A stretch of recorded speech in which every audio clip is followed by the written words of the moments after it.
Spring training on SNY is presented by Citi.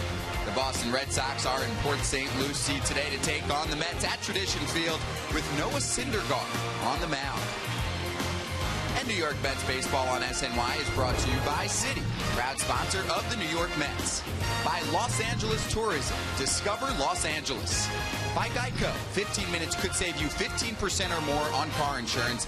Visit geico.com for a free rate quote. And by Ford. For great deals on Ford cars, trucks, SUVs, and crossovers, visit tristateford.com.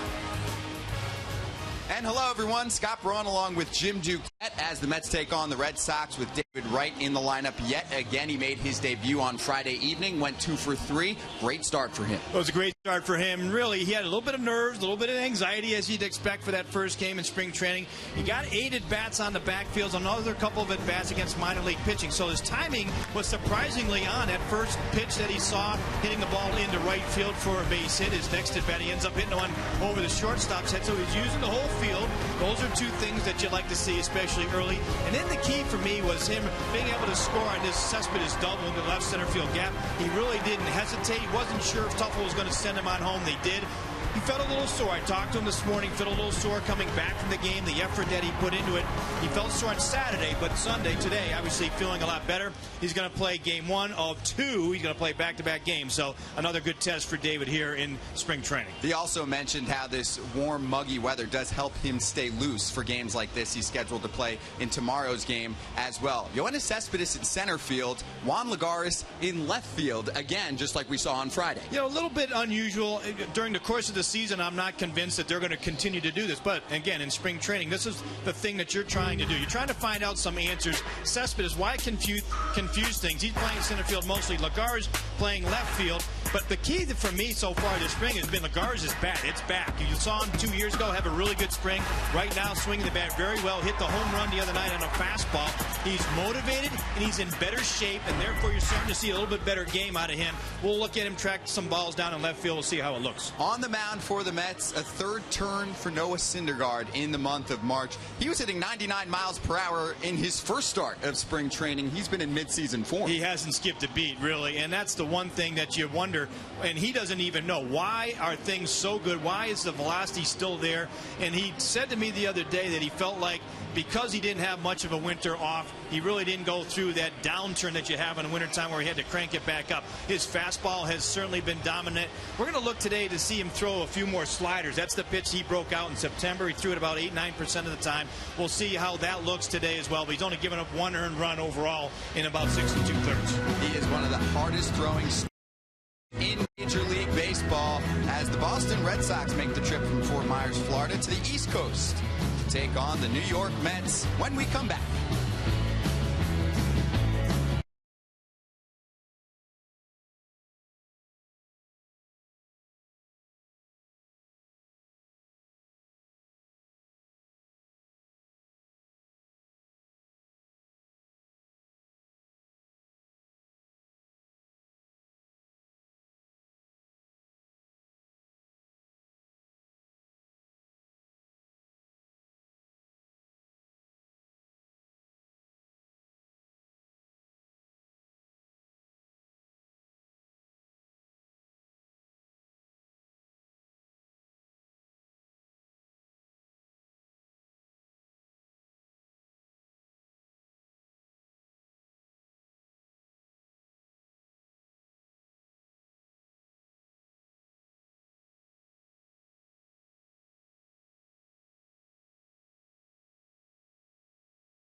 brought to you by Citi, proud sponsor of the New York Mets. By Geico, the #1 insurer in the New York market. By Drake's Cakes, who reminds you that Drake's Yankee Doodles are back, so listen to your craving and grab some today. And by Nissan. Get great offers on 5 exciting new models at Nissan now. Shop ChooseNissan.com today. Join us at Citi Field on Sunday, April 10th to watch the Mets battle the Phillies at 1:10 p.m. All fans in attendance will receive a Mets rally towel. Plus, it's the first Family Sunday of 2016 where all kids 12 and under can run the bases postgame in the Mr. Met Dash. For tickets, visit Mets.com/Family Sundays. Let's check in around the majors presented by Citi. It didn't take long for Ruben Tejada to find a new home. Middle infield depth for the Cardinals. We'll have Mets-Cardinals Friday on SNY. The Marlins signed up Wei-Yin Chen for big money this winter. He'll start day 1 of the regular season. Jose Fernandez game 2 for Miami. And a 2-home run day for Albert Pujols yesterday in the same inning. 27 home runs from Granderson last season. He'll lead off for New York today. First pitch from Noah Syndergaard. And we're coming up. So it's Ford Edge versus...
Main events of spring training.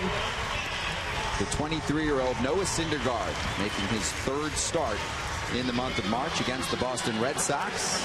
The Toyota Red Sox starting lineup: Swiss Army knife Brock Holt up top. Pedroia made the trip, and his double play partner Xander Bogaerts. Cleanup man Travis Shaw pushing Pablo Sandoval at 3rd. 2014 Met Chris Young hitting 5th. We'll see Cuban product Rusney Castillo in the 8th spot. Syndergaard looked good from day 1 of spring training. Jim Duquette. Well, the fastball velocity is what surprised me. Usually you don't see that 97, 98 right out of the gate. His first start was impressive. He's been dominating, and it really has continued throughout his spring. We'll see if it continues today in his 3rd start. Usually you see pitchers go through a dead arm period. We haven't seen that out of Noah so far. let's take a look at the Lexus Mets defense in the outfield. Juan Lagares is going to get another rep there in left field. He played there Friday night. Cespedes in center, Granderson in right. Around the infield, David Wright gets his second game. At third base, Matt Reynolds filling in there at shortstop. Neil Walker, of course, at second due to at first. Darno behind the plate with Syndergaard on the mound.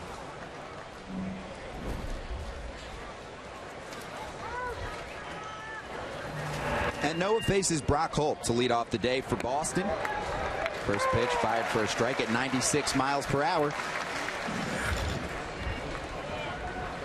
This Red Sox team finished in last place in 2015, 78 and 84.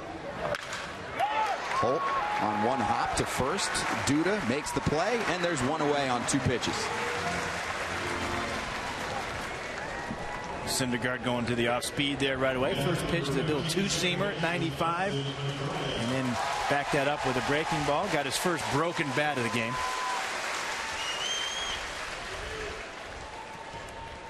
Two pitches in and a conversation with Travis d'Arnaud. I'm not sure exactly there what the conversation is, other than make sure that they're on the same page when it comes to pitches and the correct pitches. d'Arnaud maybe picked up something there that first curveball that he threw, and now he's going to throw another one for a first pitch strike. The slider's the one pitch that we'll keep an eye on today that I expect him to throw a little bit more of this year. He really grew with that pitch towards the end of last year. It's 1-1 to Dustin Pedroia, who made the trip from Fort Myers.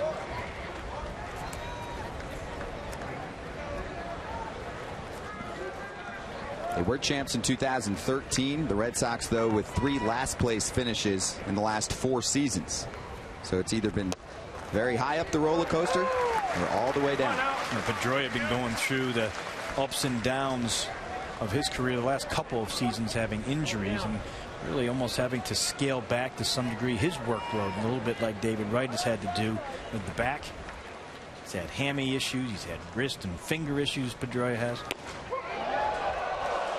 98 from Syndergaard. He wanted it.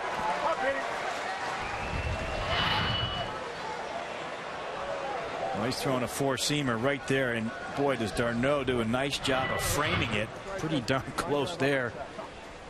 Syndergaard thought he had a strike. He does have the strikeout on the next pitch as they complete the play to first, and there are 2 down. Well, what is a great weapon to back up a 98-mile-an-hour fastball? How about the slow curveball? He bounces in the dirt. Nice block by d'Arnaud. And Syndergaard picks up his first strikeout. Now it's Xander Bogaerts, who hit .320 in 156 games last season with the Red Sox. One of the best hitting middle infielders in the sport.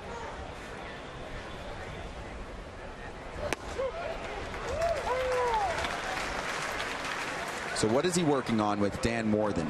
Is it a cutter or a slider? I've heard both. A little bit of a hybrid, I guess we'll call it. I mean, that is more of a true slider there when you see the downward break.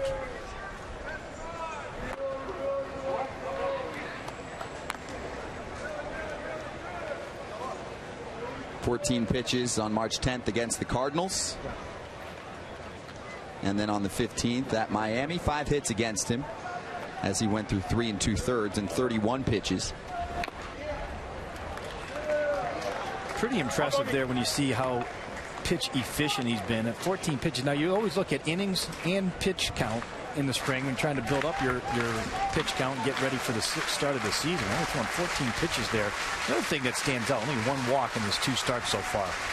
Pretty kind of speaks more to that dominance that we've continued to see out of him. Tries to get Bogaerts to chase away. So what's the number that he hopes to accomplish in start number 3? You know, I think you're looking today somewhere 5 innings, 65 to 75 pitches, probably along the lines of what we saw out of Cologne the other night, Friday night. Noah's 2-2 is chopped, and Neil Walker with the fadeaway throw to first that is in time to retire Bogaerts and the side. 1-2-3 go the Red Sox. Granderson, Wright, and Cespedes due up in the bottom of the first.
second again. Cespedes, Duda, Walker, Flores, 11 for 25 this spring. D'Arnaud back in. Lagares and Matt Reynolds competing for a sub spot. Heath Hembree is the starting pitcher for the Boston Red Sox. David Price staying back in Fort Myers, Florida, due to the chance of rain. A little disappointing when we don't get a chance to see the $217 million man, David Price. Red Sox signed that 7-year deal this winter.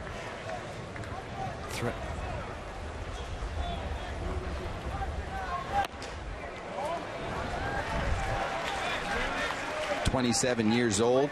He's moved around. Last year with Boston, a 1.50 ERA in his final 21 appearances.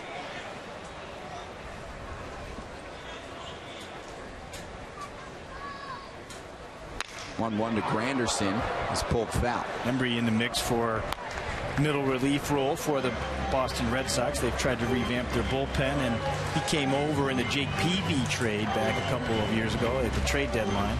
Red Sox sent Peavy to the Giants. He's a 5th rounder out of Charleston, College of Charleston. But they're going with a bullpen day today. John Farrell get a look at some of those relievers in the mix in Boston. And a fresh bat for Curtis Granderson, facing a 1-2 count.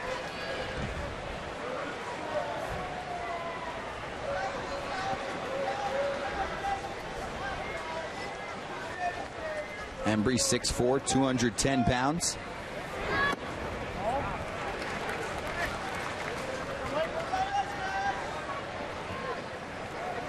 Played at College of Charleston.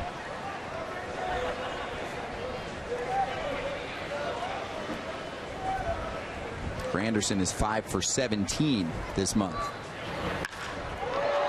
And he makes contact. It spins to left field where Brock Holt is standing to make the first out.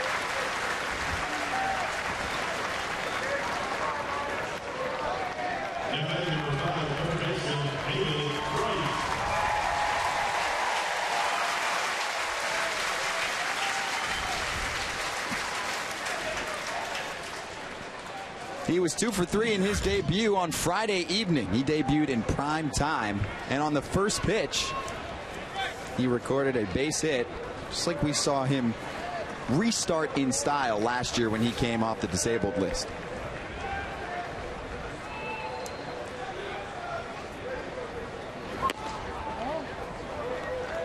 Wright scored a run on Friday evening. It was a 12-7 loss to the Nationals.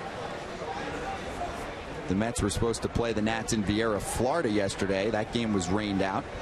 That was actually supposed to be the last Mets-Nationals meeting at Space Coast Stadium ever, because the Nats will move to Palm Beach Gardens starting next year with the Houston Astros. Not the worst thing when it comes to being rained out against the Nationals. You have Matt Harvey going. You don't need to expose Harvey to the Nationals hitters all that much. He stayed back, pitched on the backfields, got his work in there. Wasn't all that successful, but really you're just trying to get your pitch count. And that he did. Harvey was up to 71 pitches. Let's take a look at David Wright and his adjustments with his swing. Last year on the right-hand side, you see that tap in his front foot. Now this year he's got a little leg raise. His hands up a little higher, right around shoulder height, versus 2015 where his hands were a little bit lower. What he's told me, he's going with that kind of little leg raise, gives him a little better timing mechanism. It's looked good so far. And a few hops to Xander Bogaerts, who fires over to Sam Travis at first and sits down right. Let's take a look at the Red Sox defense. In the outfield, Brock Holt, their utility specialist. He's in left field today. Rusney Castillo in center. Chris Young, the former Met, in right around the infield. Try out there for Travis Shaw at third base. Xander Bogaerts at short. Pedroia at second. Travis at first, with Ryan Hannigan, veteran behind home plate, catching Hembree. And now center fielder Yoenis Cespedes hitting third in the lineup. Off to a 9 for 24 start in spring training.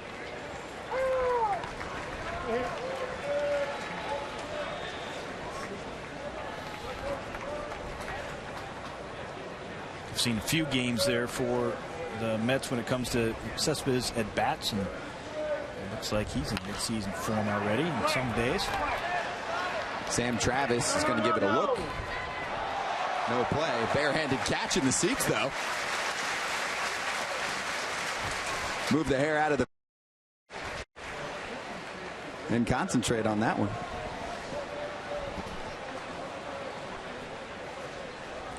Cespedes has been driving in a few runs, which I like to see. Scott, it's been driven in 5 so far.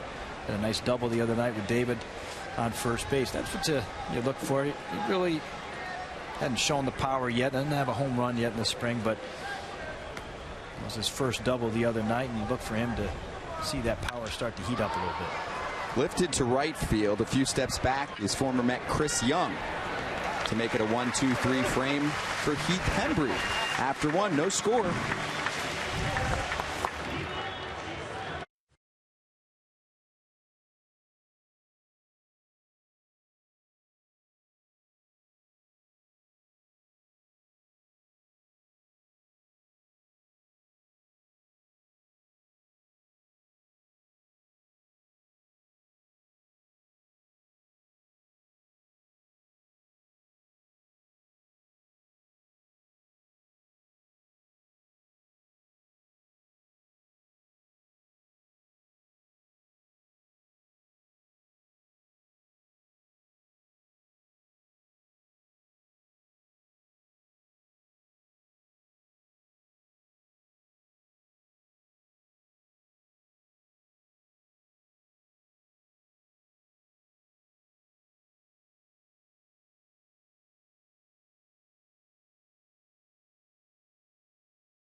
Top two at Tradition Field, a packed park for the Red Sox and the Mets.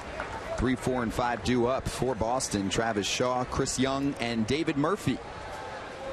Inning number 2 for Noah Syndergaard after a 1-2-3 first. And he'll face Shaw, whose father Jeff had a 12-year career in Major League Baseball, including a 42-save season for the Cincinnati Reds in 1997. Manager John Farrell said he's in competition for some more playing time at third base. He's at third today, which raises a little bit of a red flag because Pablo Sandoval's been playing a lot of third, as we know. Last year had a down year offensively, but Sandoval having a rough spring again, and his weight was a continued issue early part of camp. It's an annual story about Panda. They talked to him before the offseason, reportedly asked him to lose about 20-25 pounds. He showed up to camp and said, I wasn't keeping track of my weight. Didn't step on a scale is what he told him. Told the writers. It became a big issue there for a while, and then if you look at it overall, they were talking about body fat percentage. They claimed he was 17% body fat and had lost 20 pounds, and just to the eyeball, it didn't look like he had done that. And I think that's where you look at it. And it's opened up an opportunity for Shaw to get some reps at third, and Shaw's hit about .419 so far this spring. The 2-2 just missed from Syndergaard.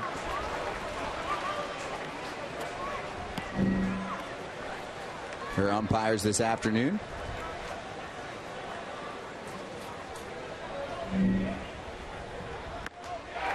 Syndergaard blows one by Shaw for strikeout number 2. Well, I love the back-to-back fastballs. He just missed with his prior pitch. Comes back with a nice two-seamer. You see that late explosive life on the fastball at 97. That's the pitch that you'd like to see with Syndergaard here. He's had command of it already this spring, and usually that piece of the puzzle comes a little bit later. But he has had command of that right from the start. First at bat of the day for Chris Young. A platoon pickup for the Boston Red Sox. He hits left-handed pitching well. Did so for the New York Yankees last year. Also strikes out quite a bit. You want to talk about ugly swing here, and he's been real good against lefties, not so much against righties, and that's been a big part of it. Identifying that breaking pitch. Syndergaard had him way out in front. 3 pitches and down goes Young.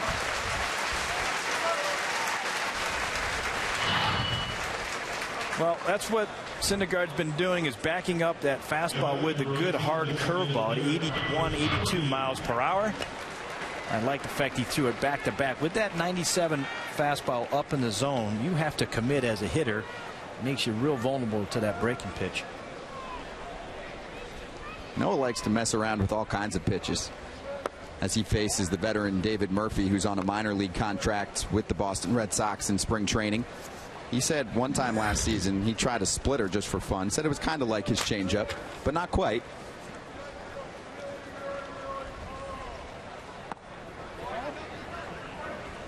That's the thing. Another thing that has stood out to me about Syndergaard is, he broke the slider out at the end of last year. As you mentioned, during the game he brought out the splitter. Now, he had been working on the side with it, and I asked him last week about it. He said, I'm not going to work an awful lot about that, but it is a pitch he has in his arsenal. Under the glove of David Wright, and on to first base is David Murphy.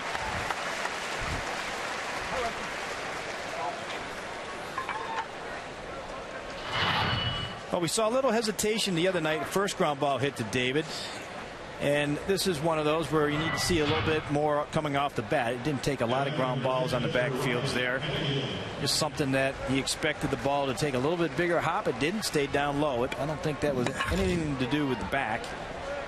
Just one of those where he needs more reps out there at third base. That was what David talked about after Friday. He valued most. Ryan Hannigan sends one to right field. Granderson sees it go over his head and bounce against the wall. Murphy rounding third. Hannigan stops at second. The throw to the plate is in time. Murphy is caught being aggressive, and Syndergaard escapes the inning thanks to a relay that started with Curtis Granderson.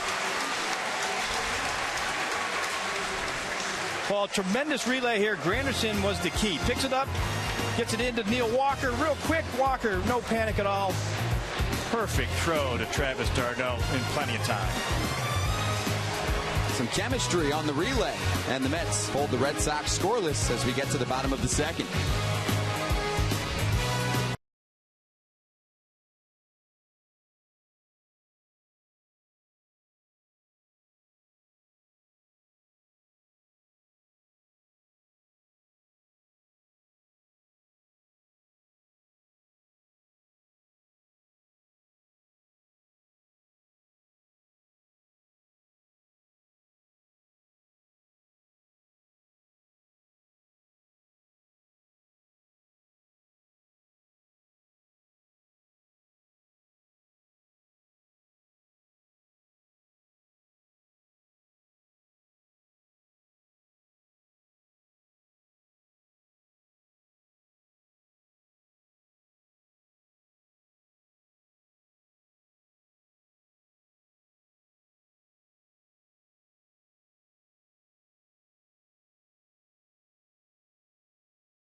Cloudy skies, but no rain at Tradition Field, at least for now. In the bottom of the second inning, Lucas Duda leads things off against Heath Hembree and smokes one down the first base line. They were shifting against him and get the play at first to a covering Hembree.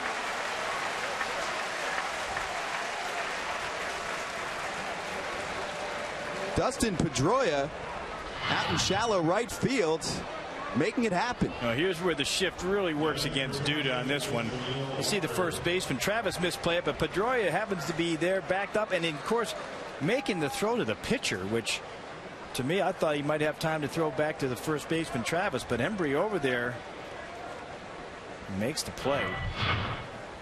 You're looking for make sure there's no collision there with Lucas Duda. Nice play by Pedroia. They'll put 3 infielders to the right side against Walker. You see some plays now with these over shifts that you just don't normally see in the past, but because you're seeing a lot more shifts, and here's one against Neil Walker as well. The second baseman have to make throws from all sorts of angles. He made that one, Pedroia, almost on the right field line. And it makes defensive awareness even more important as they're now switching around and putting Bogaerts as the lone man to the left side. So they bring Bogaerts over for no strikes, and now with 1 strike they switch the shortstop in the third baseman. Bogaerts in that more traditional position for the shortstop. Is he there because he has more range to cover the left side? Yeah, with the more strikes you have against you, the more likely you're going to throw an off-speed pitch where you might hit the ball the other way. So you want your better defender over there. Again, if you had the flexibility of your shortstop and third baseman, you'd rather have your better defender at short most times. But it gets into the statistical analysis aspect of it. How finely tuned you can slice these numbers. Walker with no strikes, he's looking fastball and he's going to pull it, but with 1 strike and the likelihood of a breaking ball, he is able to hit the ball the other way, maybe not down the third baseline. Some teams like Boston, like Pittsburgh, they do shift that much. The count is full to Neil Walker. So you're switching spots during an at-bat, and that means you have to pay attention to the dugout to see where you're supposed to be. Yeah, and that's the thing the Mets do so well is also they have the quadrants in the infield and the outfield. Tim Tuffle will direct them in the areas that he wants them with 1 strike and 2 strikes, and there's different slots on the infield. And they don't switch that much with their third baseman and shortstop. David is usually at that shortstop position. Ball 4 to Walker, who experienced a shift transition with the Pittsburgh Pirates. Clint Hurdle joins as the manager of that club. And really, it coincided with the success of the Pirates. Beginning in the 2013 season, they suddenly implemented many more defensive shifting. Wilmer Flores batting next.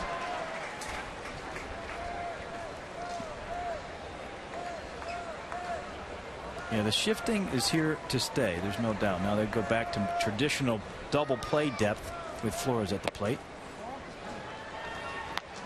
He is the second best on base percentage right now in the Grapefruit League at .531. 11 for 25. He's walked 6 times. .440 batting average, second also of National League teams in batting average, and he's having a real nice spring. That's about as close as it can get to the press box. Usually you don't see balls come up this far, but it had some heat on it. The floor is going to be important. He's DHing today, not getting a lot of D, but played the shortstop on Friday night, made the plays. He's going to have to play a lot of third this year as well. But boy, it'd be nice to continue with this hot bat into the season, especially if you're going to look at a more platoon type of arrangement.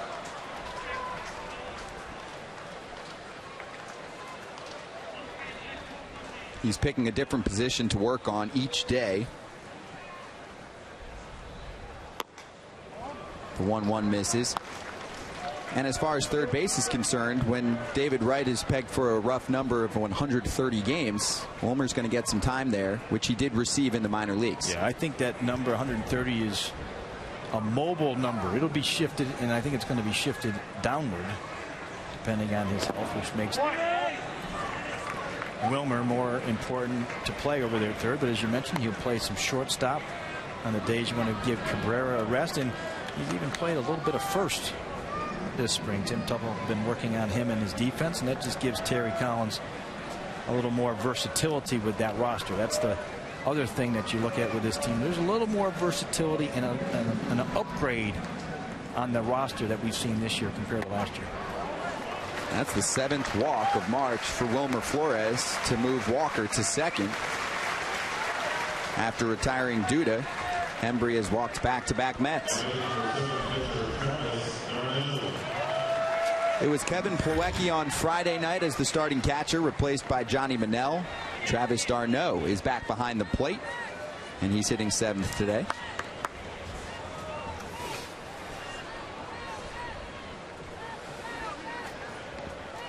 d'Arnaud hitting 7th. David Wright up in the 2 spot, just making his debut on Friday night. Is this about the time when Terry is starting to figure out where everybody should be placed in the lineup? I think you start to toy around with different iterations of the lineup. d'Arnaud sends a shot to deep center field. Back is Castillo right in front of the track. And the Mets runners will retreat for the second out. A long one off the bat of d'Arnaud.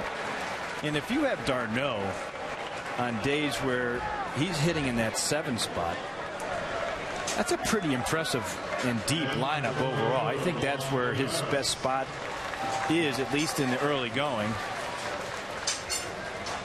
Conforto likely in the 6th spot, and Asdrubal Cabrera likely in the 8th spot for the opening day roster. There's some good balance and good depth. When I say balance, lefties and righties and switch hitters mixed in there, and I think that's where d'Arnaud can do some real damage down that 7th spot. And if everyone's healthy, the lineup could change a bit when they face southpaws. Lagares could be in there. Wilmer Flores could replace someone like Neil Walker at second base.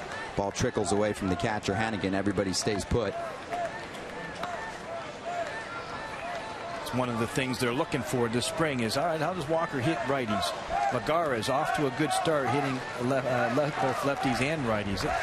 Lagares is hitting in your lineup the way he's been swinging the bat this spring. That'd be a nice offensive piece. And one thing that stands out with Lagares right now is he's in definitely better shape here in the early part or mid part of camp. He went deep on Friday. That was his first home run in Grapefruit League play. 8 for 21 to start his spring training in 2016. And this is what he did against southpaws in about a third of the amount of at-bats. A better batting average and the same power.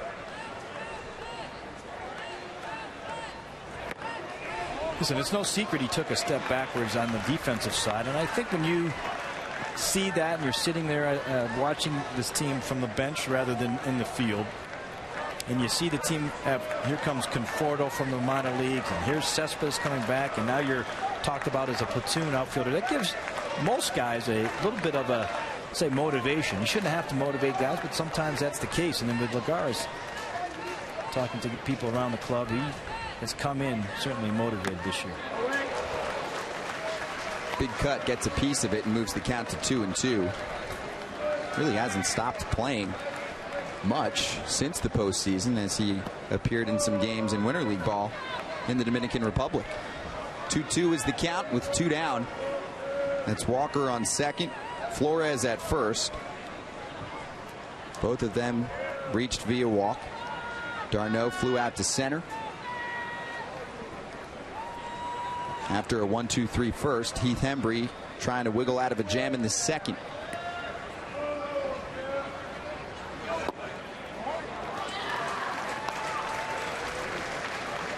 Heath Hembree, time in between pitches, reminding me of Daisuke Matsuzaka's days with the Red Sox. Yeah, very, very deliberate, especially with runners on base.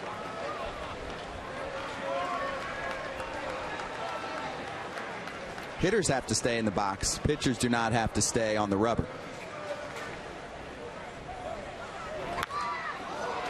Lagares stays alive. Nice at bat here by Lagares. Sometimes when you play winter ball, even at his point where he's an established major league player, he's got a multi-year contract under his belt, but it helps you with your timing early in camp, especially when you're trying to fight for playing time like he has. I always liked guys playing winter ball if you could. So you have to be careful of being injured there, but it gave guys an edge in that early part of spring. And that's the third walk surrendered by Hembree of the inning. It loads up the bags for Matt Reynolds.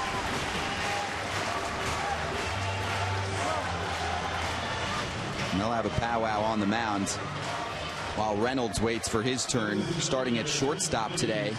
And his fate might have changed when Ruben Tejada was cut by the Mets a few days ago. He was signed by the St. Louis Cardinals on a major league contract yesterday. You point to the depth of the Mets, certainly, and I think that's one issue we'll see with Reynolds. He's going to get an opportunity, whether it's now or the early part of the season, to be that guy who can play the backup role to Asdrubal Cabrera. And a reminder, get to Citi Field Saturday night, April 9th, when the Mets take on the Phillies for the first fireworks night of 2016, presented by Coca-Cola. After the game, fans can enjoy an exciting fireworks show that will light up the sky. For tickets, visit Mets.com/fireworks. Mike Aguilera warming up in the Red Sox pen.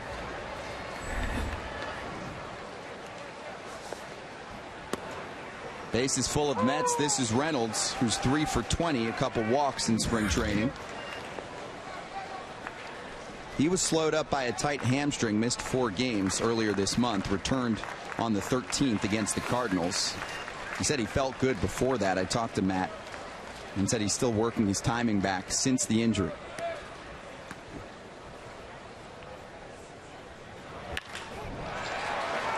Ground ball left side. They'll go the short way to second. Bogarts to Pedroia. Inning done. It was close. So the Mets leave the bases loaded. No score after 2. Keith Hembree escapes. No replay in spring training.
Edgin pitched this morning, facing some minor league hitters. He struck out 3 batters, hit 1. 16 total pitches from Edgin. It was his first action since undergoing Tommy John surgery in spring training a year ago. And Doug Williams is hanging out with Edgin right now. Doug? Scott, thanks so much. Josh, that must have felt good out there today. Yeah, man. A year getting back into swing at things, facing some live hitters, being on the field, it's great. What exactly were you trying to do? Just get pitches, or were you mixing some stuff in, seeing how everything felt? I was just I had some adrenaline going, so I was just out there, playing again. Felt like a 12-year-old, to be honest with you. So, yeah. Did you ever think that you would have adrenaline? You mentioned before the game you didn't get much sleep last night in front of about 100 people compared to about 40,000 in a major league ballpark. Yeah, it was. Like I said, I didn't sleep much. I was excited. It was a great point in my recovery here. So good step toward it, and next steps keep going. So. Have you been seeking a lot of advice during your recovery from Tommy John? I know Zach Wheeler's going through it at the same time. You have a lot of teammates who have gone through it. Have you talked to people and seen how their recovery has gone and how when their stuff has come back, when their velocity has come back, et cetera? Yeah, I mean, I bet you every guy in here that's had it, I've asked at least one question. Wheels and I went through it together, so it was kind of, we bounced a lot of stuff off each other. And you feeling this? Yeah, I'm feeling that. It wasn't very good it would have been tough to do it without Zach down here. So, we kind of strived off each other. And a fly ball in the center there. Were you working specifically to get swings and misses today? Because you struck 3 guys out, but was that just a bonus, or were you just trying to get the work in? No, I was just, like I said, I had the adrenaline, and I was just out there throwing the ball like a 12-year-old would. It was exciting again, and not necessarily saying I wasn't working on things. I was seeing how different things felt coming out and everything like that. But I think it was more along the lines of just playing ball again. So. And what's next for you, Josh? It's either going to be Wednesday or Thursday here. We'll have another setting like today, just inter squad or Cardinals or Miami on the backfields. When they come up, I'm not exactly who it would be against, but another minor league setting, I think so. Haven't confirmed yet, but yeah, probably around there. A milestone, Jay, for Josh Edgin. Scott, I'll send it back to you. Thank you, Doug. And that chat in the dugout brought to you by Citi. Josh Edgin, big part of the Mets relief corps in 2014 with a 1.32 ERA in 27 1/3 innings, 47 appearances. Syndergaard facing Sam Travis, who's been one of the hottest hitters for the Red Sox. Hits that hard to shortstop, and Matt Reynolds makes the play for the second out. He retired Rusney Castillo as well, who flew out to center fielder Yoenis Cespedes. 2 down, back to the top of the order, and Brock Holt. One point on Edgin, it's a little optimistic to think that he can help a major league team early on, just because he's still coming back. He had March Tommy John surgery a year ago, but you start to look at the fact that now, if he can stay healthy, he's a guy that we didn't see the good fastball out of him in 2 years ago in 2014. He's up to 94, 95. You think about that from the left side, and you throw him into the mix with Bastardo and Blevins and Gil Martin. Usually you have a hard time finding left-handed relievers, and the Mets have potentially 4 pretty good ones. The 1-0 to Brock Holt, in there for a strike from Syndergaard, who hits 97 miles per hour on the gun. Edgin's, for me, the one who has the most upside of them. He's throwing 94, 95, somewhere in that range, 96 miles an hour. Hopefully he can continue to make progress. This is a good first step today. And Josh was on the same track as Wheeler. He mentioned how they hung out together a lot, bounced stuff off of each other for the first 8-9 months, and then Wheeler has slowed up his rehab. Not for any reason, but just the Mets doing research and seeing how someone like Matt Harvey comes off of Tommy John surgery, and they want more of a 13, 14, 15th month track for a starting pitcher. Edgin can return a little quicker. 1-2 coming from Syndergaard. And that's chopped to the right side. Duda takes it himself and makes it a 1-2-3 inning for Noah.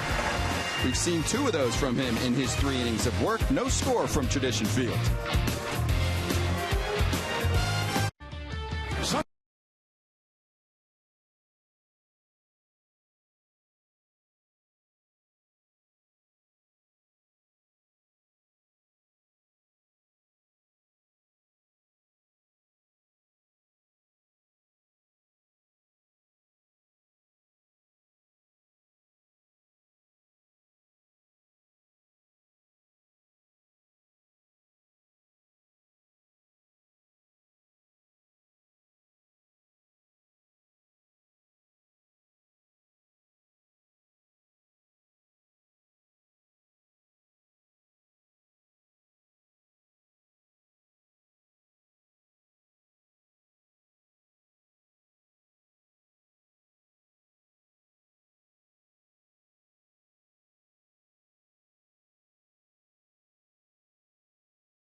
Tomorrow at 5:30, it was a long, hard search, but a co-host worthy enough to go one-on-one with the mighty Chris Carlin was finally found. John Hein joins Loudmouths to take on all the latest New York sports news tomorrow at 5:30, only on SNY. Scott Braun along with Jim Duquette, Doug Williams downstairs. The Red Sox in town, first of two matchups between these two teams. Noe Ramirez is on the mound, replacing Heath Hembree's 2 scoreless innings of work against the Metropolitans. He made 17 appearances last season with the big league club. And he faces the top of the order and Curtis Granderson to start the third. And again, the Red Sox have their middle infielders moving around. A strike to Granderson, and Bogarts changes spots with Travis Shaw. Granderson without a home run so far this spring, and I think that's the one thing with veteran hitters that you didn't get overly concerned about at this point was the power. You really want to get your at bats and see as many pitches as you can, especially a guy like Granderson who was so good with his on base percentage and his walks and just getting on base. You know that the power will still be there. His relationship with Kevin Long over the last couple of years really been a great relationship, especially for Granderson, and that's why I think he saw one of his better years last year. Waits on the 1-2. Last year actually tied Mike Trout for most pitches per plate appearance, 4.37, so over 4 pitches per plate appearance, tied with an MVP candidate, and we saw that from Grandy in the postseason as well. The 2-2 from Ramirez hit hard to the first baseman Travis, who has the play himself, and that's the first out of the third.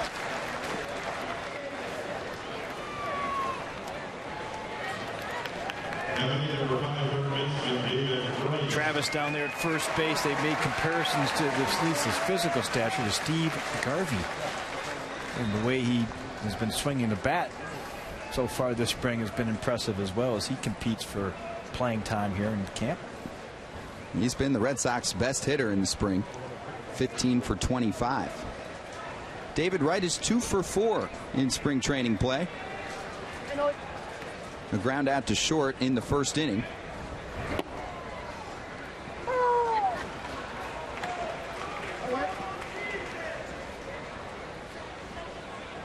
The power topic is going to be interesting with David too as he battles this back issue. How much home run power will we see out of him this entire year?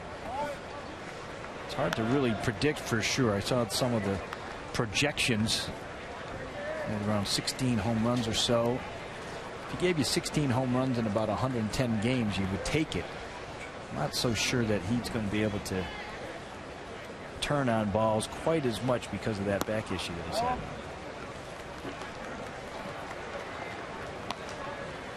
He put 18 over the wall in 2013. David followed that up with a career low 8 and then only 38 games last year.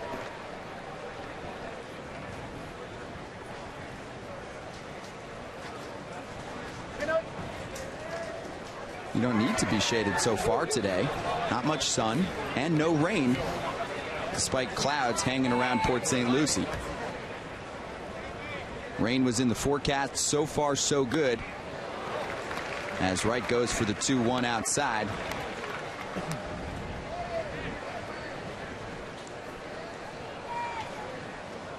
It's a little different arm slot here from Noe Ramirez. Let's say low 3/4 arm slot. David, I'm sure, hasn't seen one of those type of arm slots yet in the spring. There's always a little adjustment period for any hitter. 2-2 did Wright go. Appeal to first, and the count is full. But in talking more to David even this morning, seeing a lot of pitches really does help with your timing. He saw a lot of pitches on the backfield, but it's not the same when you're seeing major league pitching in this ballpark, in this stadium. The 3-2 on one hop. It is snagged by Shaw, and he makes the throw over to first. Wright makes contact again, and he sits down for the second out. That's a pretty impressive play for a guy who hasn't played a lot of third base. He's been mostly a first baseman there. It was a play that he had to come forward and get that in-between hop. It's that throw across the diamond. That's the other aspect that you have to get comfortable with, is making the throw from third across the first when you've played mostly first base in your career. Shaw getting some time in left field for the Red Sox as well. Pushing the playing time of Sandoval at third, and Rusney Castillo, who's playing center field today for the Red Sox, might appear as the left fielder during the regular season. They also do have Mookie Betts and Jackie Bradley Jr., a very athletic outfield for John Farrell's bunch. The fourth-year manager of the Red Sox. They had that last place finish in 2012. Farrell takes over in 13, first season, and they take home a World Series title. A little uncertainty with him and his job security. Look at his bench coach along the way also. Carl Willis, the pitching coach, but his bench coach Torey Lovello took over for him while he was out getting chemo treatment last year. Cespedes over the shortstop. Bogarts for a base hit to left field. It's a two-out base runner for the Mets against Ramirez. Well, Cespedes continues to swing a hot bat. Here's a pitch that crept back in over the plate. That's one area where Cespedes really swings well, is that pitch on the inner third. See, with good balance here, it is tough for any pitcher to get balls in by Cespedes on that inner third. He has such quick bat speed and good balance on that pitch in particular. The pitch away gave him trouble at the end of the year, but the pitch inside is one he loves to hammer. Cespedes on first and two away for Lucas Duda. It was a 4-1 ground out in his first trip to the plate.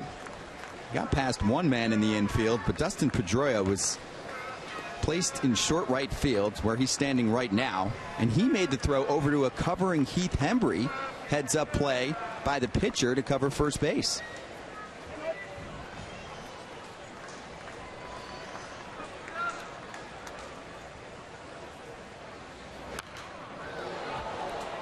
Duda making a couple of adjustments in his swing this spring. Kevin Long has been working with him on not entirely eliminating that leg raise.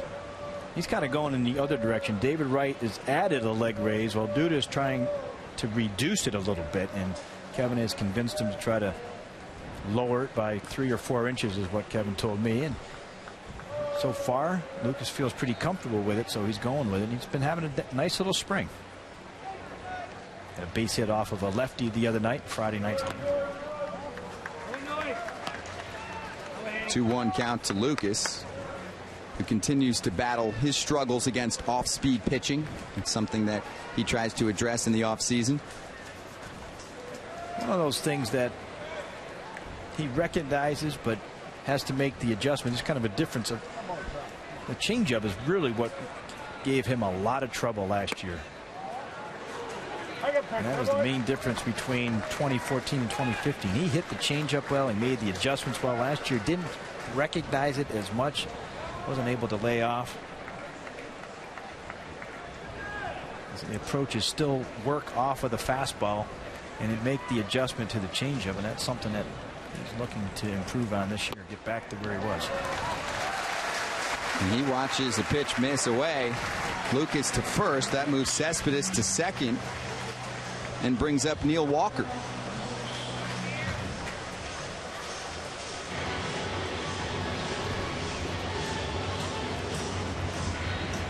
The new Mets second baseman was the second batter in the previous inning. He got the walk train started. A base on balls for Walker. Flores, Darno flied out to center, and then Lagares reached to make it a bases loaded situation for the Mets. Matt Reynolds bounced out to short, a fielder's choice.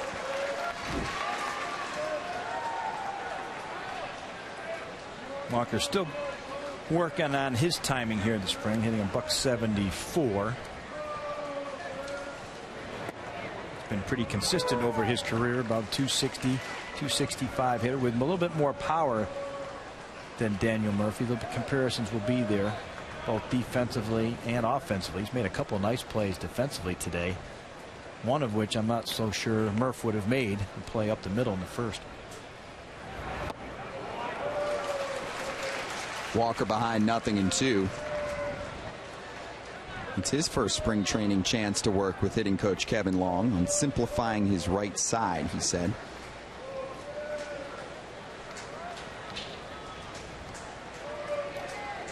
Kevin said let the barrel do the work towards the middle of the field. 3 infielders on the right side, so he has a huge hole to work with on the left side, but he goes right side, and that's Bogaerts in stride over to first. Walker is retired, and so are the Mets. No score after 3.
These fans are caged back.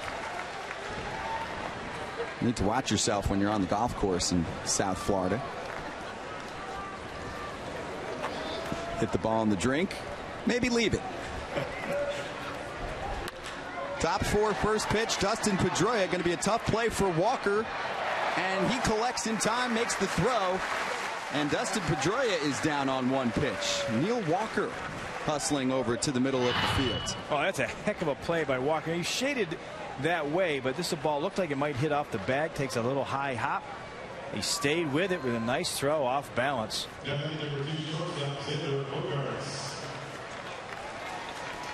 Nice stretch there by Lucas. He doesn't have to worry about the one hopper. It was a nice little pick there in the dirt. Walker, nice play up the middle.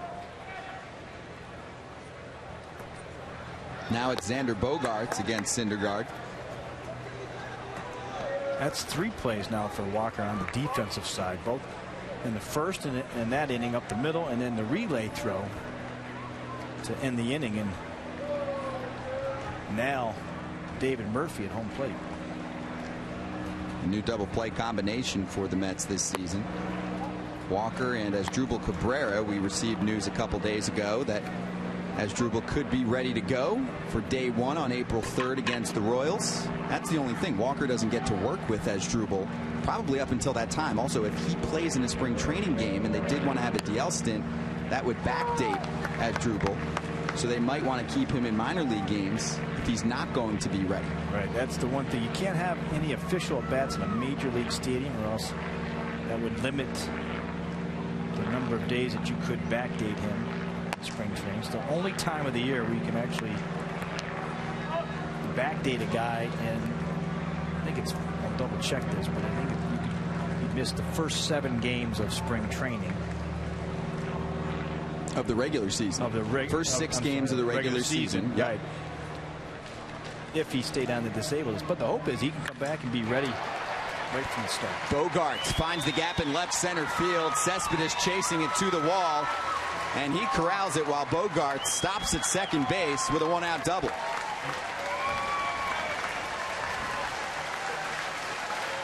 Well, one of the few batters that Syndergaard been behind in the count. It's the 3-1 pitch. Looked like a little slider that backed up on him.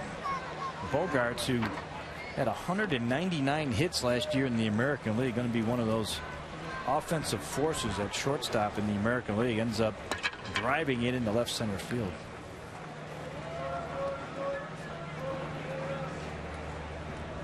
Bogaerts has been working on his contact. Cut his strikeout rate down a bunch last year. This is Travis Shaw with a runner in scoring position for the Red Sox. A scoreless affair on a Sunday afternoon.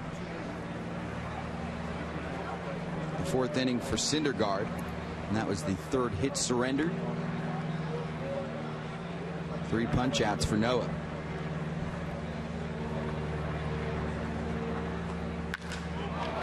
Shaw spins it to left. In comes Lagares, and he couldn't come up with it. It goes behind him. Bogaerts scores easily. And that's a knock for Travis Shaw to make it 1-0 Red Sox. Well, that's one of those plays that you expect Lagares to make. It hung up there a little bit more. You watch the base runner, Bogaerts, he started to take off, but Lagares gets his glove on it. Can't make the play. And part of this, getting used to playing left field, whether he plays it there a lot or not, is handling the ball coming off the bat with a little bit of, we'll say, slice on it. It's still a ball that he should catch, and should be an error. Normal left fielder should have that, should have caught it, and I think could have doubled Bogaerts off second. Officially a hit, with Shaw moving to second base and sliding in feet first with a stolen bat.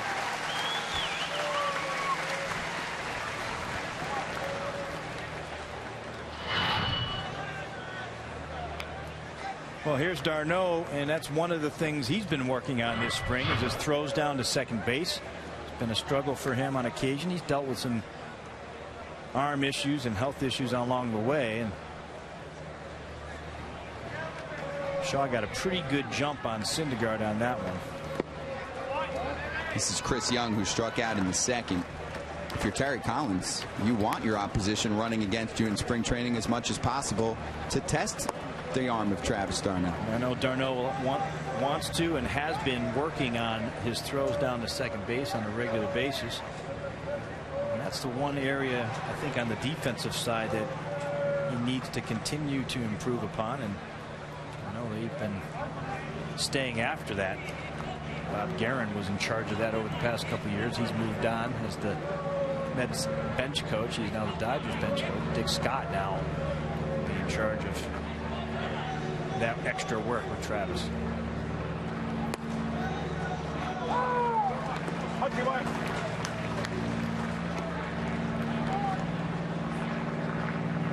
Noah's at a 2-1 count, so he's allowed 4 hits this afternoon.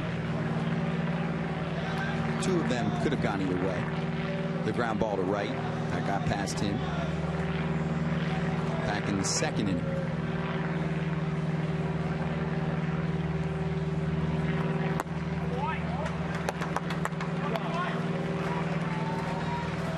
Still pretty good velocity here from Noah. 97 miles an hour on that pitch. He's approaching 50 pitches so far here in the 4th. A couple defensive plays, as you mentioned, Scott, should have been made behind him. Probably be out of this inning if Lagares could have caught that liner. Here's the 3-1. Foul down the left side.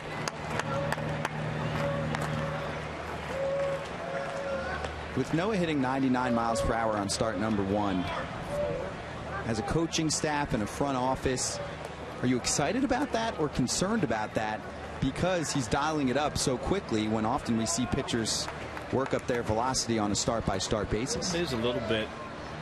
You wonder, let's put it that way. He doesn't look like he's slowing down at all. He's got the big physical presence, the dominating presence. You're not used to seeing a guy throwing that hard this early. And you do wonder by the end of the year how it looks. Looks like a strikeout of Chris Young on a 98-mile-per-hour heater. That is his 4th of the afternoon. The problem it is you don't really ask him. You can't ask him to dial back. It looks like a four-seam fastball. He just rears back and fires. It's pure velocity. And right at that 50-pitch mark, 32 strikes. Really specifically throwing his curveball today for strikes early, and he's able to throw it often enough.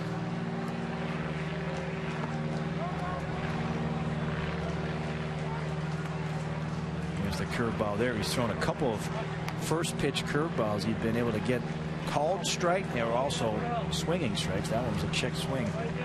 It's called a strike. David Murphy hit the ball past right in the 2nd inning. He reached first and then was caught home on a throw from Granderson, connecting with his new teammate Neil Walker to Travis d'Arnaud to end the 2nd. And there's 99 from Noah. He's ahead 0-2. That's not even fair. He throw an 81-mile-an-hour curveball in the dirt for a check swing and then back that up with a 99-mile-an-hour fastball. I wonder if Murphy even saw that one.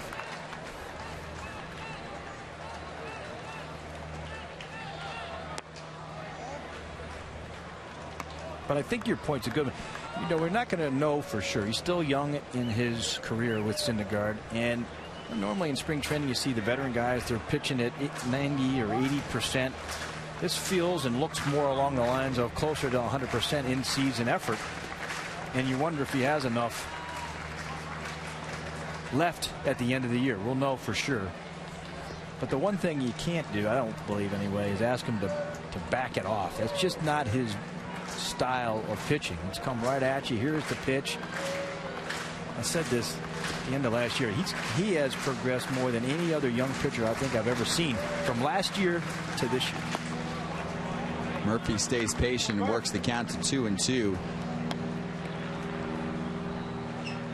It is a marathon for the Mets, and Noah was at 198 2/3 innings last year if you include the playoffs. By far a career high, as he's about to deal the 55th pitch of the afternoon.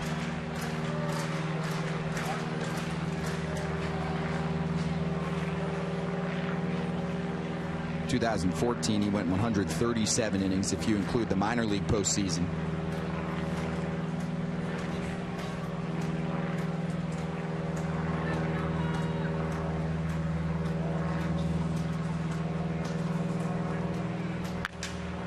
David Murphy breaks his bat down the first base side. It twists foul. It was split right in half. Noah's shattered a couple of bats today. That one 97 miles an hour, and it's in on his hands. See, that pitch is right in on the inner third of the plate, doing some damage to the lumber. Now Syndergaard, the number we saw here in the spring training notes, 1,421 pitches at 95 miles an hour or more. It's the second most in the major leagues behind Garrett Cole, and Cole had 8 more starts than Syndergaard. 97% of his pitches are 95 plus. Someone was talking about that on Twitter, a writer, and he said, my bad. A few shakes with d'Arnaud to try and get on the same page. I saw d'Arnaud go out in the first inning and talk to him, and since then, at least in this inning, we've seen a few more shakes by Noah. That was after 2 pitches. Did Murphy go around? He did, if they complete that throw over to first base. It is the 5th strikeout for Noah Syndergaard. Red Sox pick up a run off Noah, but he does have 5 punch outs, and he's allowed 4 hits. Find a new style at the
Last of the fourth inning, the Red Sox score one against Syndergaard in the top of the frame.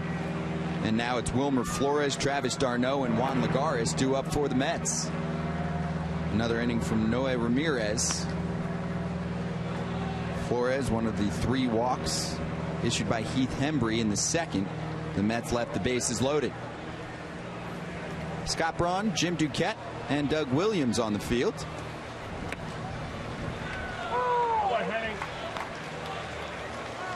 It was Noah and Travis having a conversation. He shook him off a few times, Duke. And also after 2 pitches in the game, Travis came out to the mound to talk to Noah. Yeah, I think there's still an adjustment period between the two. Remember last year, d'Arnaud was out a lot of the season at the major league level. Syndergaard started in the minors, so he and Plawecki had more of a relationship. And then you look at the numbers last year, Plawecki caught 13 of his starts and d'Arnaud only 8. So there's a feeling out period that you still have, not only from last year but into this spring. You want to make sure that you're on the same page. I think when you look at how Syndergaard pitched out of that jam last inning with runner on base, runner in scoring position, I think that's what you're trying to accomplish here, and the reason why you match up a d'Arnaud and a Syndergaard, so they do become familiar. And Travis needs to know what he likes to throw in certain counts. That's one of those things where I give d'Arnaud a lot of credit. You know, he's still in that process of trying to learn. He talked to the Mets, and that's an area that he works hard at. 2-2 to Flores.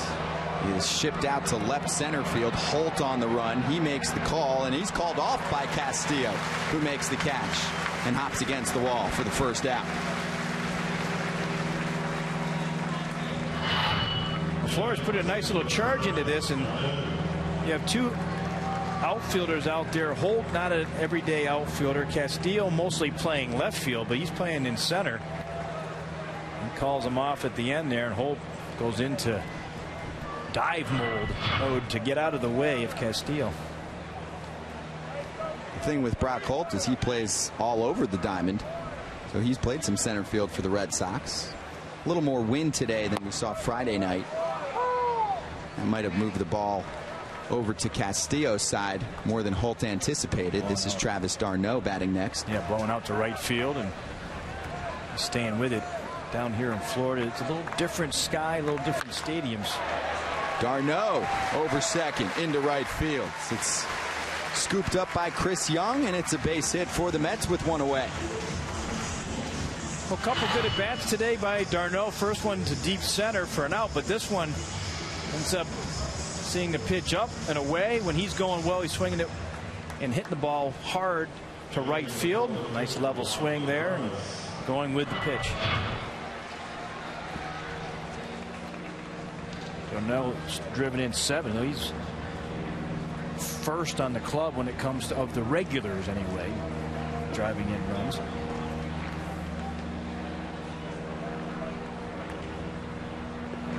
This is Lagares. He walked in his first trip in the second.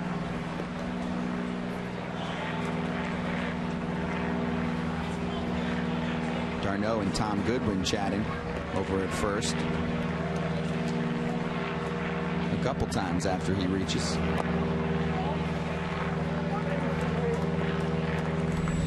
Hey, it's Carlos Marmol. Stud closer with the Cubs. Quite a few years back at this point. He's been trying to work his way back to the show. And we'll see him after Ramirez. Possibly sooner. We'll see if Ramirez can get out of this. He's up to 32 pitches already.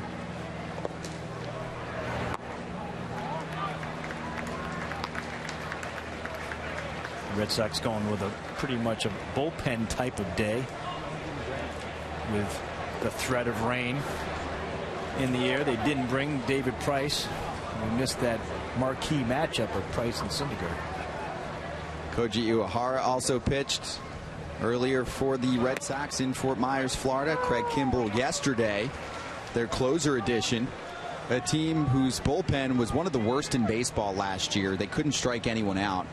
And John Farrell has many more weapons to work with, including Carson Smith, who was a closer for part of last year with the Mariners. Also acquired via trade. They shipped Wade Miley to Seattle. That is rocketed to left field. We'll see if it stays fair. It does not. Foul ball off the bat of Lagares, but we saw that one on Friday night stay fair for his first home run of the spring. Check out the Mostly Mets podcast on Mets blog for a scouting report on the Marlins as the trip around the division continues, breaking down all the Mets NL East opponents only on Mets blog, presented by Citi, featured on SNY.TV. Mets and Marlins tomorrow at 1 p.m. Jim, myself, and Doug on the broadcast less than 24 hours away.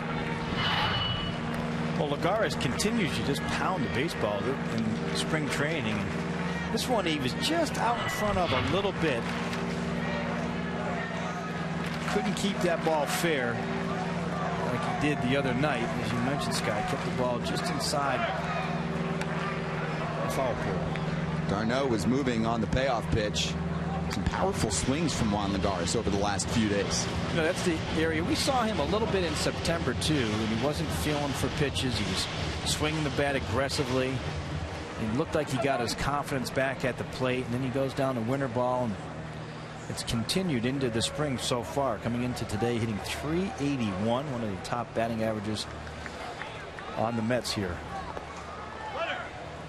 Darno on the move. Lagares will walk to first, and that puts 2 aboard for the Mets with just 1 away. And that's a continued sign there for Lagares, showing a good command of the strike zone. And his 2 walks again today, and that's going to be it for Ramirez. John Farrell will make the switch. The veteran Carlos Marmol headed to the hill. In a jam, Mets down 1-0.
Manager John Farrell places Carlos Marmol in a 1st and 2nd situation with 1 away in the bottom of the 4th. Mets trailing 1-0. And it's Matt Reynolds with another opportunity to drive in runs for the Mets. The bases were full in the 2nd. And he hit one over to Bogarts, completed the play to Pedroia, and that ended the inning. This is the problem for Carlos Marmol for many years. A wild pitch. Both runners push ahead. It's Darno to 3rd. Juan Lagares now standing on 2nd.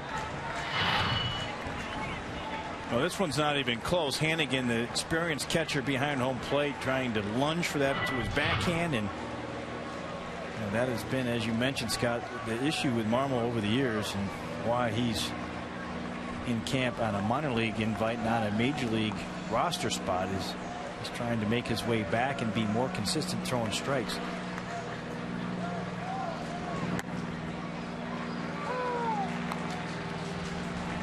It's 2-1 to Reynolds, who had a breakout 2014 season. A .355 average in Double-A, moved up to Las Vegas and hit .333. Made a big change before 2014, adding some extension to his swing. Tried to get rid of the pull hitter status. Down year in 2015. No major league at bats yet, but he was the replacement for Ruben Tejada in the division series against the Dodgers. The pitch just misses from Marmol. Well, one of his signature pitches, Marmol's, is a slider. He loves to throw it, and he'll throw it 70% of the time. Looked like that was a pretty good pitch in the outside corner, just outside, according to Ramon de Jesus.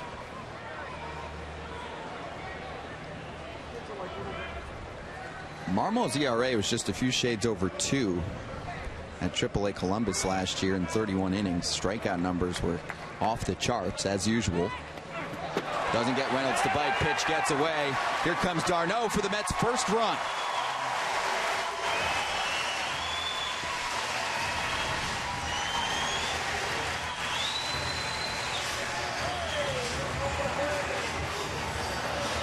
As a base runner, you're already on high alert.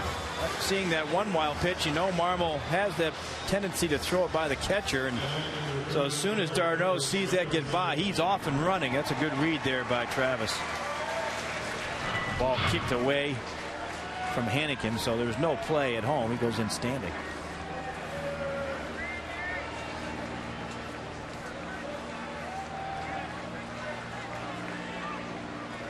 Granderson's 0 for 2.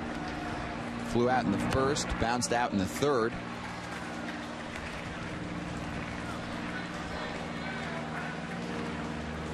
The Red Sox signed Marmol on a minor league contract, trying to tinker with his mechanics. Team picking up a pitcher with that kind of stuff, but not the control. Everyone thinks they can fix it.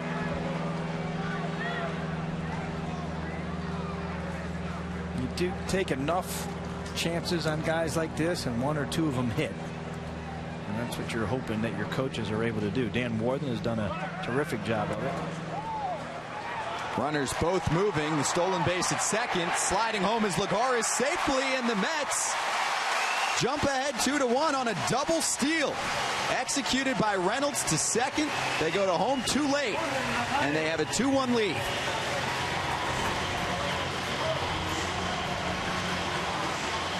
Well, impressive jump here by Lagares, and he's the one who makes the play. The throw down, of course, Reynolds is taking off. To me, though, Lagares is getting the jump. As soon as he sees the throw, he's taken off, and he's running better than he was at all last year. Again, the fact that he's in better running shape certainly helps him score in that time. The appeal to third. Curtis Granderson strikes out.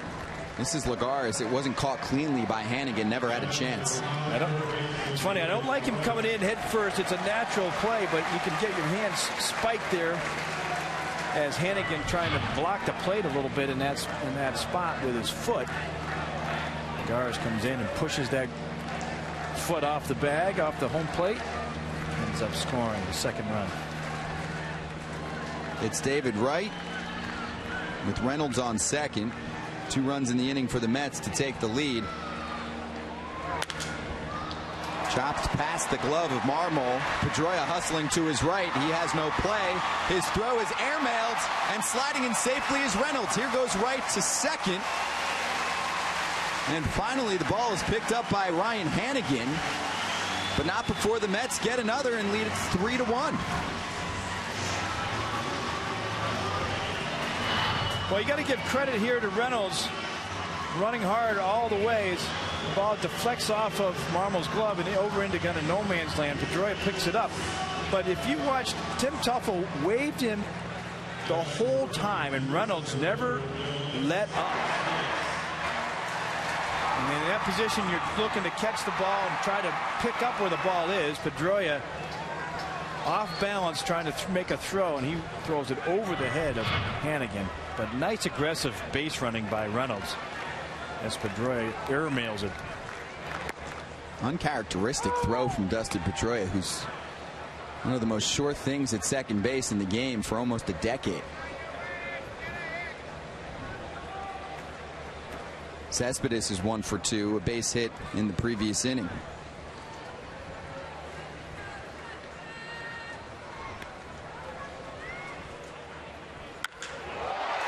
And that's hit solidly to left. Brock Holt just moves a few steps back, makes the catch, and that retires the side. Aggressive base running from the Mets to take a 3-1 lead.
Mets.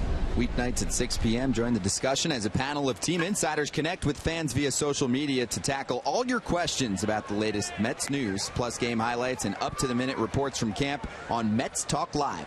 Weeknights at 6 p.m. only on SNY. A laborious fourth inning for Noah Syndergaard. That's when he surrendered his first run. 56 total pitches. He's working the fifth.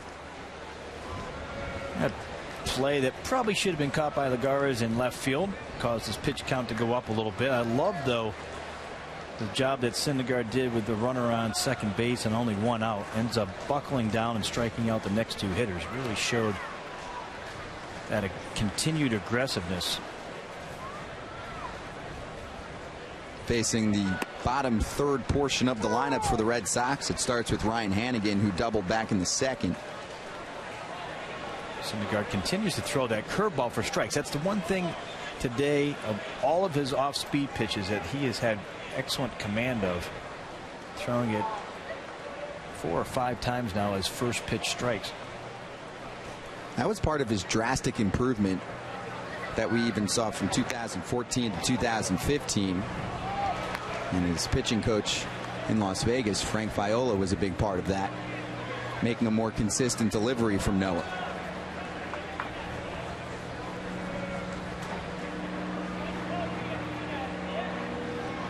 The 1-1 to Hannigan.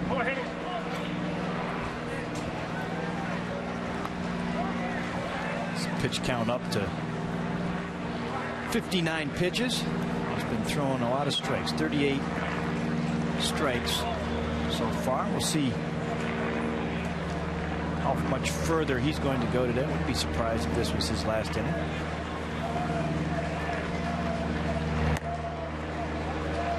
1-2 well upstairs.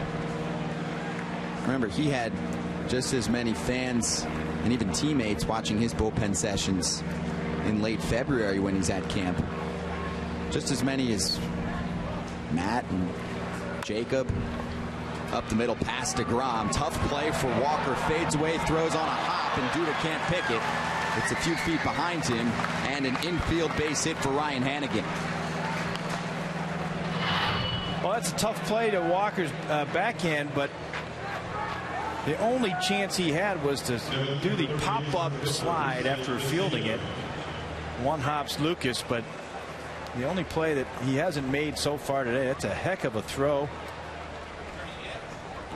Just short hops Duda enough where he couldn't come up with a play. Walker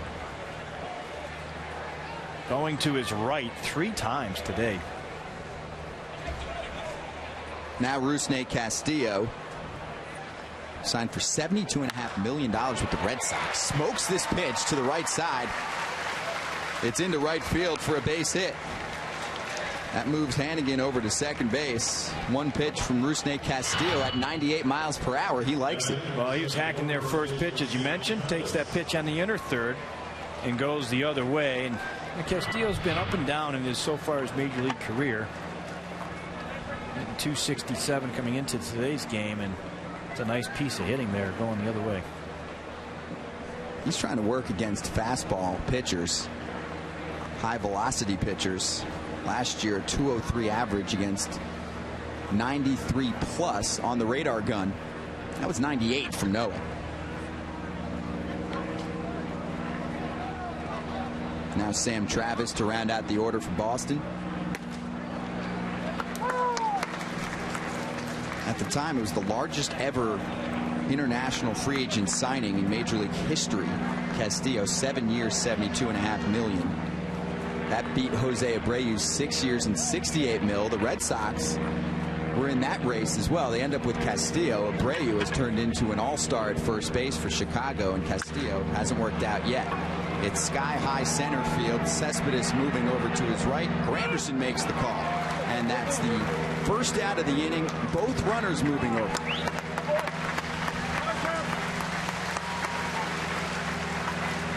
Aggressive base running there by the Red Sox, as Travis puts a pretty good charge into it to right center. Granderson was his momentum taking him back towards the outfield and towards the fence than it was towards the infield, and it allowed the runners, both of them, to advance a base. One down and runners on second and third for Brock Holt.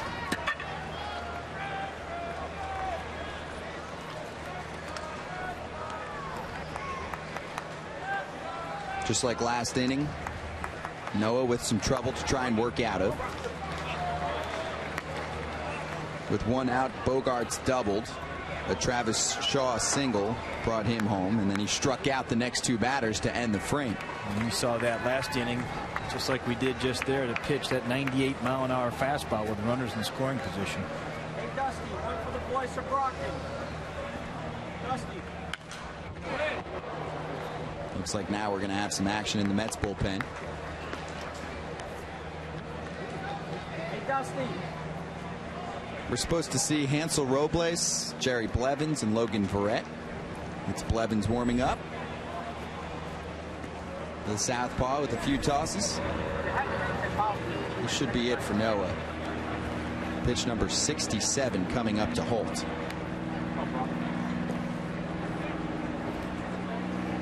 His 1-1. Downstairs. Normally, in a regular season game, you wouldn't see Blevins up with 2 right-handed hitters on deck, Pedroia and Bogarts. But again, spring training, you're looking for certain things out of certain pitchers, and Blevins is one of those guys where you'd like to see him face a couple of right-handers. Terry Collins decided, all right, this might be an opportunity to take a look.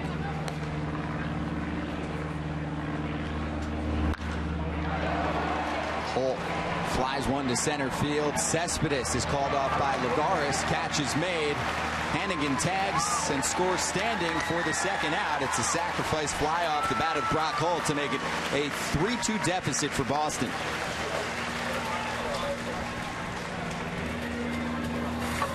That ball looked like it was in a gap coming off the bat there of Brock Holt, but hung up there nicely to allow Lagares to get to it.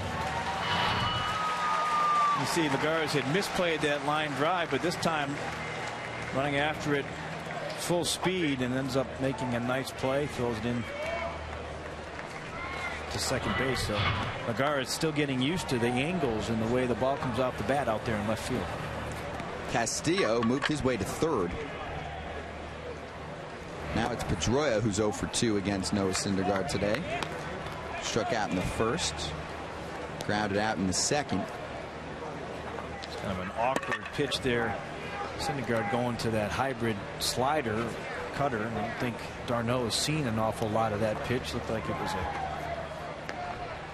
it caught him a little bit by surprise there with Darno.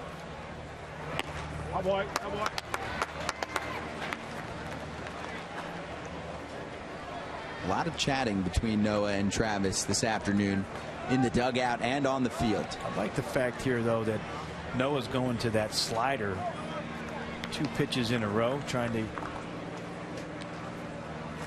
get some confidence with it, throw up for strikes.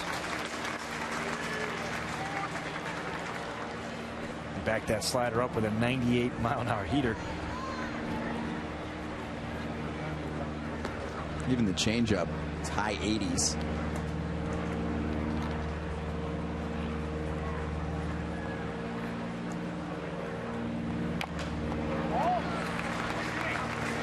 You see Syndergaard shake off the fastball, the 2-seamer, and then the other fastball, his 4-seamer. He said no to both. Comes back with a nice breaking ball that gets Pedroia out in front.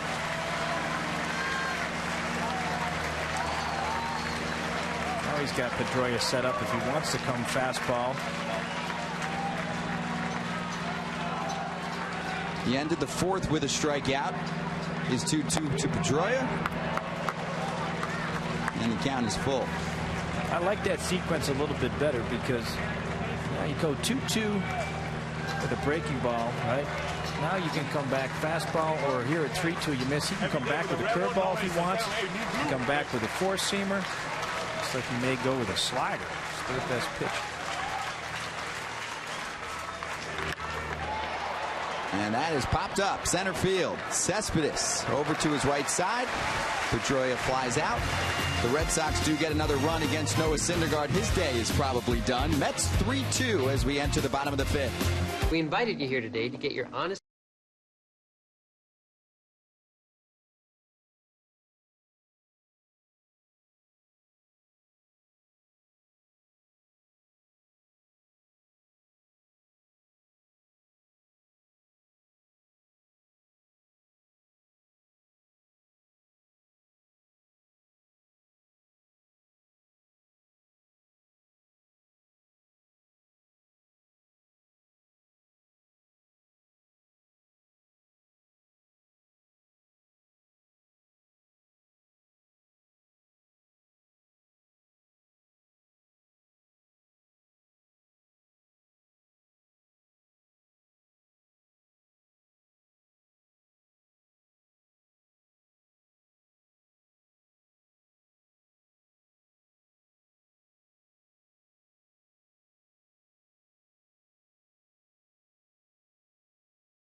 Three-2 Mets as we enter the bottom of the 5th, and Lucas Duda's first pitch.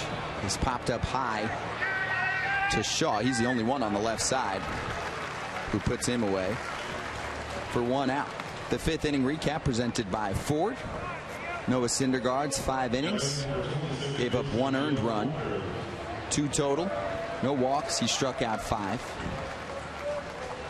And the Mets gave him some support in the bottom of the 4th when Carlos Marmol came in to replace Noe Ramirez as the 3rd pitcher for Boston. Marmol still going in the 5th.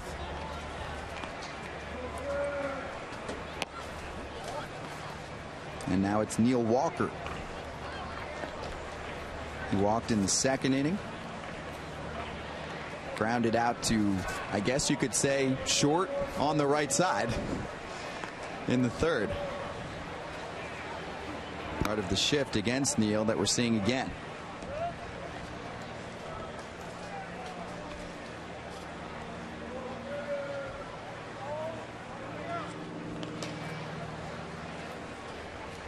There's Marmol, who was effective in the minor leagues last year.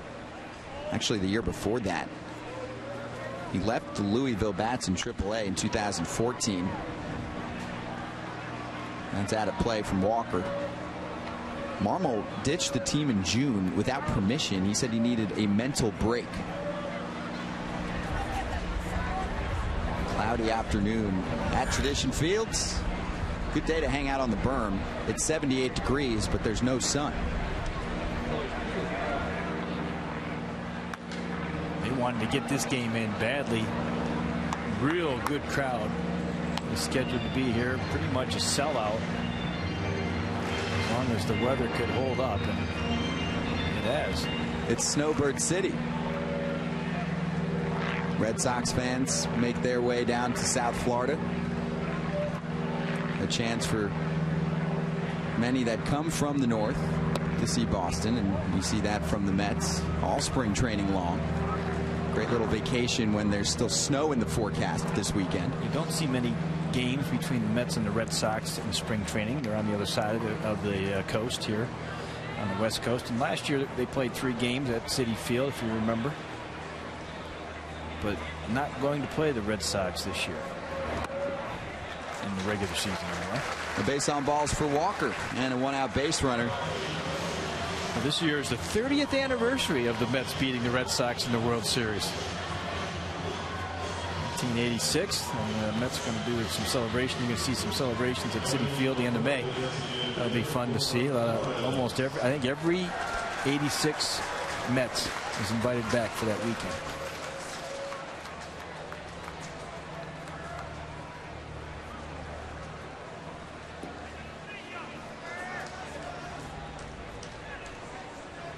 Mookie Wilson, speaking of that team, is in camp. Just arrived. Just arrived for a couple days. Be around as a resource. Talk to the outfielders, talk to the base stealers. Go back to minor league camp. Be around. Mets have done that a couple times. Johnny Franco was in camp earlier. So was Mike Piazza. Flores shows bunt, and moving safely over to second base is Neil Walker. He swipes a bat.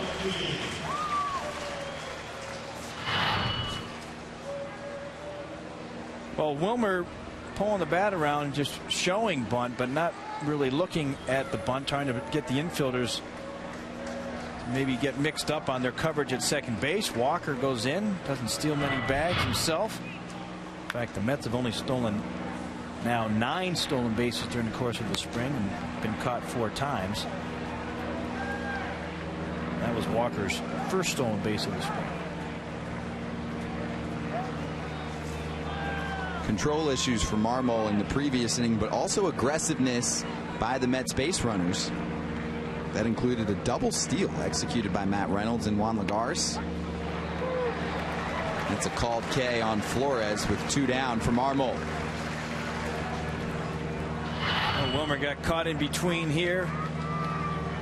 And Marmol with that nasty slider. That's his signature pitch when he has command of it. And he catches Wilmer looking.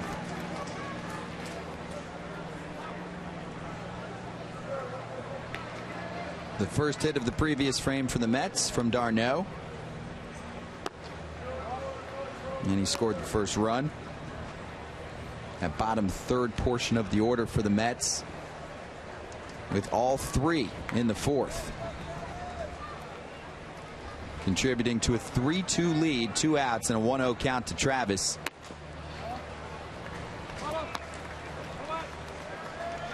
Darno's had 2 nice at-bats today. The one for the first at-bat that he hit deep to center field, just missed it. And an opposite field base hit back in the fourth to right field.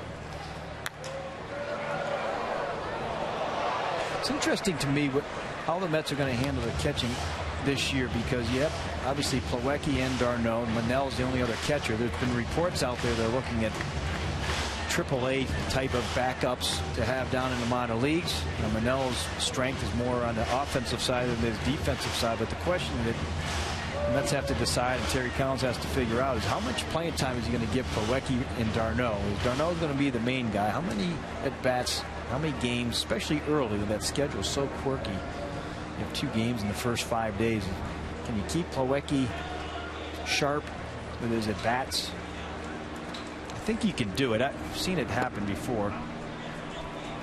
You go with kind of a 4-3 mix. It's not ideal, but I remember Dusty Baker had 2 pretty good catchers, and Hannigan, who's catching now for the Red Sox, and Devin Mesoraco, and Mesoraco was the young guy that they thought had the upside. You get him about 3 games per week, and I think that's the goal. If you can get Plawecki 3, that offensive production should be real good behind the plate. A free pass for Darno. He heads to first. Tomorrow at 5, Jonas Schwartz and a panel of New York sports writers will break down the latest NCAA tournament action, plus reports from both Mets and Yankees camp on Daily News Live, presented by Citi, tomorrow at 5 p.m. only on SNY. Now Lagares, who scored in the previous inning, and he's walked both times at the plate.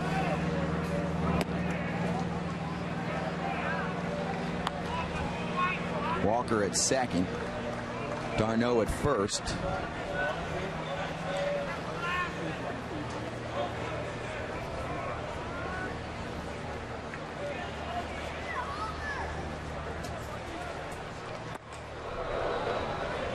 The 1-0 in tight.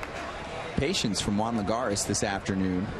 He's up to 5 walks on the season in Grapefruit League play. 5 walks this spring, and you look at his on-base percentage, up over 460 this spring. Gives you a good idea and a good sense of how he feels right now at the plate.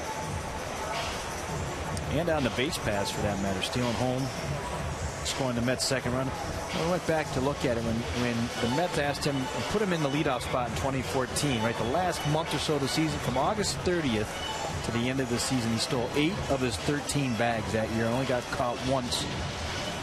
And if they can get him to continue to steal bases as well, it's just an added part of his game that'll make him more valuable, because the Mets don't have a lot of team speed overall. 13 stolen bags for Lagares back in 2014. Luis Isla. One's not in the pronunciation guide. A liner to short. Bogarts handles it and retires Lagares. A couple left aboard for the Mets. Plenty of time to enjoy this one as we're through 5. Mets up 3-2.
First pitch fired from Jerry Blevins to start off the 6th in place of Noah Syndergaard, who went the first 5.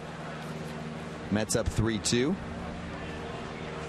The Mets lefty specialist made 7 appearances last year. 4 strikeouts, 5 perfect innings, and a couple broken arms, unfortunately. Tough year for him. Boy, it was really off to a great start, getting the left-handers out. No hits allowed versus lefties. Having a good spring so far.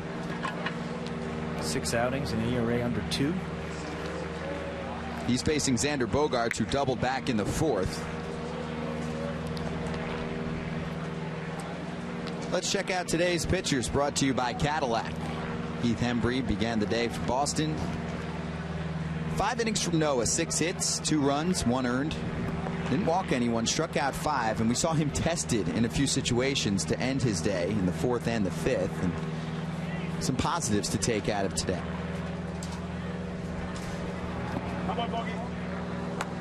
Yeah, I thought Syndergaard did a terrific job throwing his breaking stuff, especially the curveball for strikes today. He was working on the slider, and I thought it was interesting. He went with a runner in scoring position in that last inning, the 5th inning, against one of the best hitters in the game. Dustin Pedroia went to a 3-2 slider, so showing some confidence in that pitch too. And that's the one thing you look for in the spring, is throw those breaking pitches, those field pitches for strikes, and he's had that this year so far. Bogaerts stays alive. Another weapon for a strikeout pitch, because you receive a lot of data. Buddy Carlisle warming up in the Mets pen to follow Blevins. And if Noah's continuously going with the same pitch to fool batters, you pick up on that. It enables the guess hitters to guess correctly. Yeah, if you look at all the pitches he threw last year, and you look at one of these sites, Fangraphs would say, it says he threw the slider 2% of the time last year. But if you break it down a little further, he threw 10% in September of all his pitches and 8% in October. You can see where he obviously picked it up there towards the end, and that's the thing that, you know, as you go into this year, it was an effective pitch for him, and you see him add it a little, again, a little slider, a little cutter action. Ball 4 to Bogaerts. He reaches to begin the 6th. Let's head over to Doug Williams. Yeah, thanks so much. You guys heard Josh Edgin earlier talk about Zach Wheeler and his recovery from Tommy John surgery. Well, here's what's going on with Zach. He just threw off the top of a mound for the first time, and I asked him, really, does it get frustrating to move slowly? Because to outsiders, it may seem like the recovery from Tommy John surgery takes so long, you move slowly up the mound. He said, no, I don't really get frustrated. I look at every step as a big-time accomplishment. And I asked him the same question that I asked Josh Edgin. Do you listen to other people? Do you take advice from them? Do you ask them how their progression is going? He said, I do, but only to a certain extent, because mostly you have to pay attention to yourself. You as an individual have to pay attention to how you feel. And he didn't want to really listen too much to other people, because he's, at the end of the day, his own person, and it's at his own elbow. And I asked him, will he be a different pitcher once he returns from the injury? And he did say, I am changing my arm action. If you talk to a lot of people around baseball before his surgery, they said he's a potential Tommy John candidate just because of his mechanics. It seems like Zach is going to change something just to take, he said, a little bit of the stress off his elbow going forward, guys. A 3.54 ERA in his 32 starts in 2014. We found out the news about Tommy John surgery for Zach about a year ago, and he's changing some mechanics. Well, those numbers, I think, were even better as the season went on that year. 3.5 ERA overall, pretty impressive when you look at it. And you know, sometimes you see guys drop their arm slot or arm angle because there's some pain in there. They're trying to find an arm slot that doesn't hurt when you're throwing the ball. And maybe that happened with Zach along the way. Lowered his arm slot. Now he can get back to what feels comfortable to him now that the surgery is past. The 1-1 is in between second and short. That's a base hit for Travis Shaw. It moves Bogaerts up to second. And the first 2 base runners aboard for the Boston Red Sox against Jerry Blevins. That's a lefty-lefty matchup he gives up. Well, it's a fastball. He tried to go in on Shaw's hands, and he got just enough of the barrel to fight it off and into center field for the base hit. There's a left-hander that Blevins has normally gotten out, we've seen, but not today.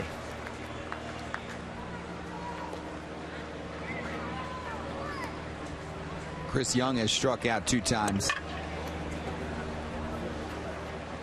This is another righty for Jerry to face. I listened to him a couple weeks ago say, I'm okay being called the lefty specialist. And you need that in this division. One name that comes to mind is Bryce Harper. Bryce Harper, Freddie Freeman, face Ryan Howard along the way. Those are all going to be Jerry Blevins' opportunities to get outs, among others, but those are the three that stand out in the division. Christian Yelich, I would think he'd get that opportunity against the Marlins' young hitter. Murphy. He'll get plenty of Daniel Murphy in his diet for sure. That was something the Nationals needed, some more lefty batters. It's pretty much Bryce and a bunch of righties in that lineup last year. It's a 1-1 count to Young.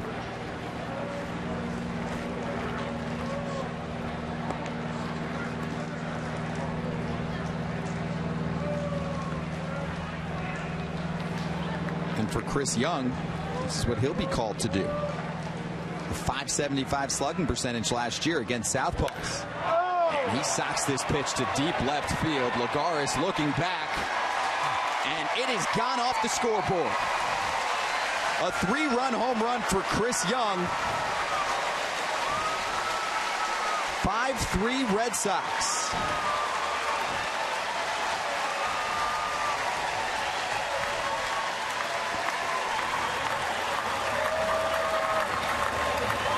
This is one of those opportunities. You're not even usually going to see Blevins against right-handers, but he comes in and has to face off against Young. We know we've seen Young in the past. He wasn't great as a Met, but in his career he's been very good. OPS over 900 against lefties, and Blevins gives up that home run. Now it's David Murphy. Base hit in the second, struck out in the fourth. Chris Young signed up for 2 years and $13 million in November with the Red Sox. Murphy lifts the pitch to shallow center field, and it's called by Matt Reynolds for the first out. Here it is live. Fastball that's up, and Blevins was hoping it wouldn't make it over the fence, but kind of felt like he knew it was coming, and he's got a 150-point difference OPS wise versus right-handers. You're not going to see him much against them this year. David Murphy due up next. He's a lefty bat, but Blevins probably won't see him. Pitching change.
Invitee Buddy Carlisle pitched on Friday. The Mets were rained out yesterday.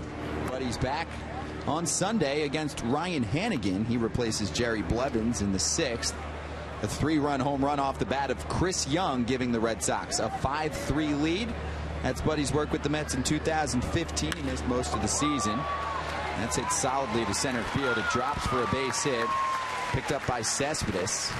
Hannigan records the knock.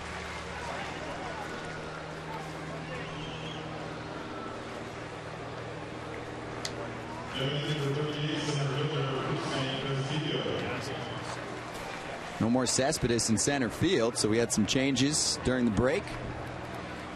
It's Alejandro De Aza out there.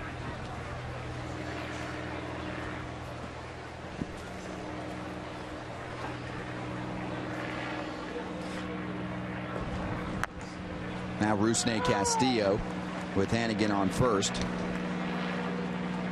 Who's in right field? Roger Bernardina. So that's it for Cespedes and Granderson. A 1-for-3 day for Yoenis. Granderson ended up 0 for 3.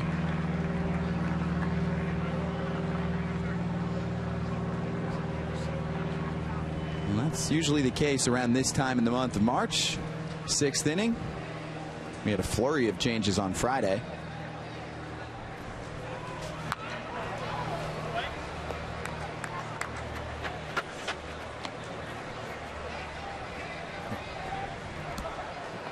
Well, it's that time of the game where you start to see some changes. Rivera there, DJ Rivera at third. Ty Kelly over at third. Eric Campbell at first. And Johnny Manel behind the plate. Kelly at second base. He'll still have Matt Reynolds to play with as a double play partner.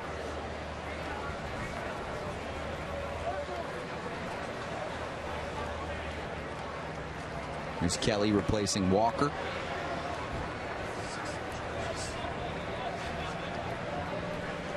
Mets making subs not just on the mound, but defensively.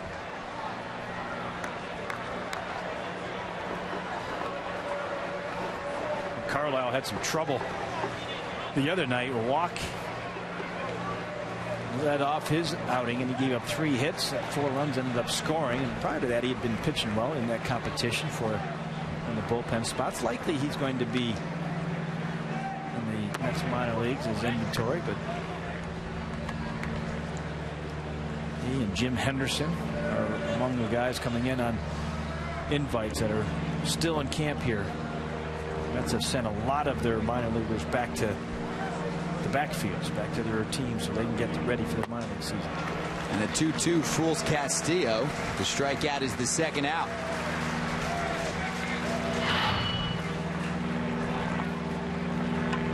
Well, nice pitch there by Buddy. Little cutter down and away to Castillo. Gets him swinging and fishing on that pitch out of the zone. Get that second out. See if he can improve upon his outing from the other day. And recover from hip surgery in 2015. After 2014 being the best year in his baseball life. 31 innings gave the Mets a 1.45 earned run average in his 27 appearances. Fisted in the air, center field. De Aza has it. That 3-run home run in the 6th. Not as tasty as that. 5-3 Red Sox.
5-3 Boston off a 3-run home run in the previous half from Chris Young, and an introduction to Luis Isla, making 35 appearances in minor league ball and pitching close to a 6 ERA.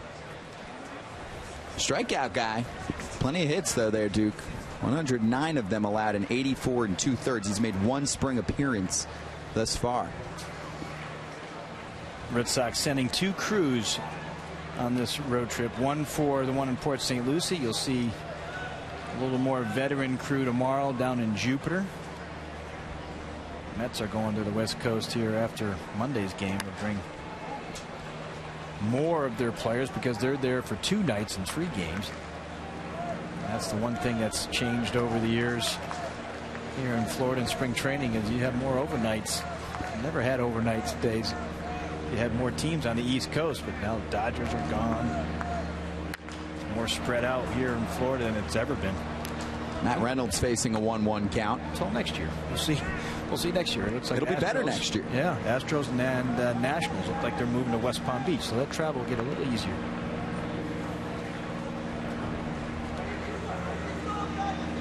Many more trips south then for the Mets instead of heading north to Vieira.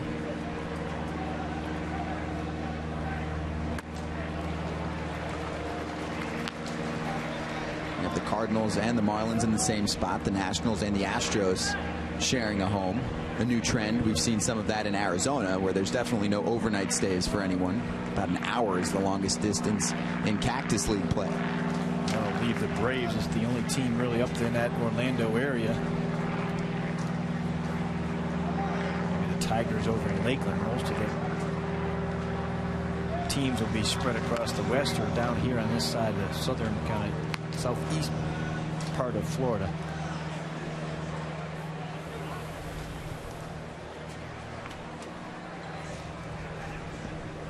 Matt Reynolds facing a 2-2 count. Terry Collins had him do some outfield work when he first arrived at camp. Mostly focusing on the infield now, as the Mets let Ruben Tejada loose the other day, and he was picked up by the Cardinals yesterday. Isla picks up the strikeout. And this upcoming schedule for the Mets is presented by WB Mason. They'll have that trip after tomorrow's game at 1 o'clock on SNY against the Marlins. The only other night game they'll play is against the Yankees. Need to stay awake for those night games or day games. Whoop.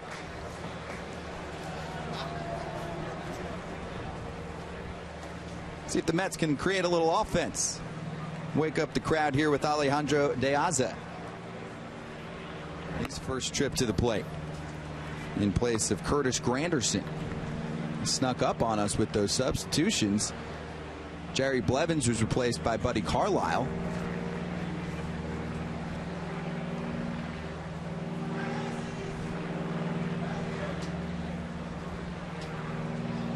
Isla's 1-0 offering. Kind of interesting when you see Isla's delivery. Everything looks fine. So right at the end, he's almost reminds me a little bit of Dontrelle Willis back in the day after he would foul through. The left-handed reliever, a little extra emphasis. Not in a real good fielding position after he throws the ball home.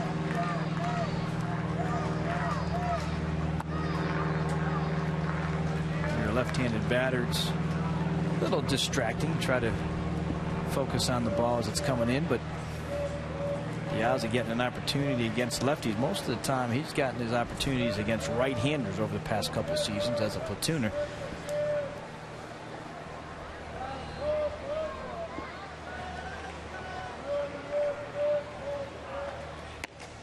No green light for Diaz on the 3-0.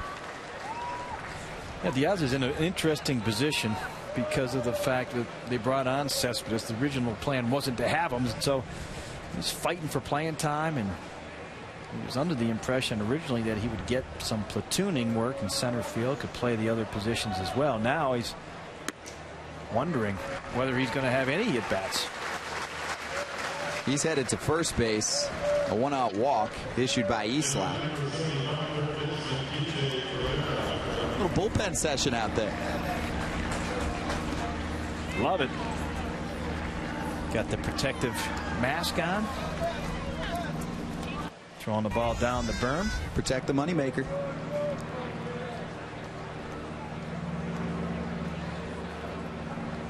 It's a body-sized mask on the head there. TJ Rivera batting next for the Mets.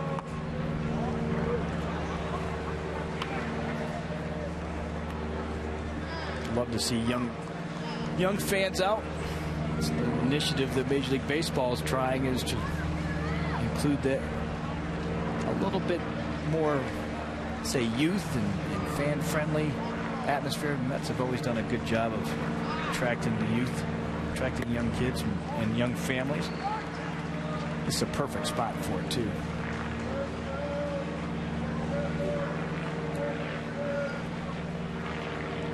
The Mets have been here in Port St. Lucie since 1988, a couple years before I joined the organization. But the population here has tripled since 1988. 55,000 people here in Port St. Lucie in '88. Now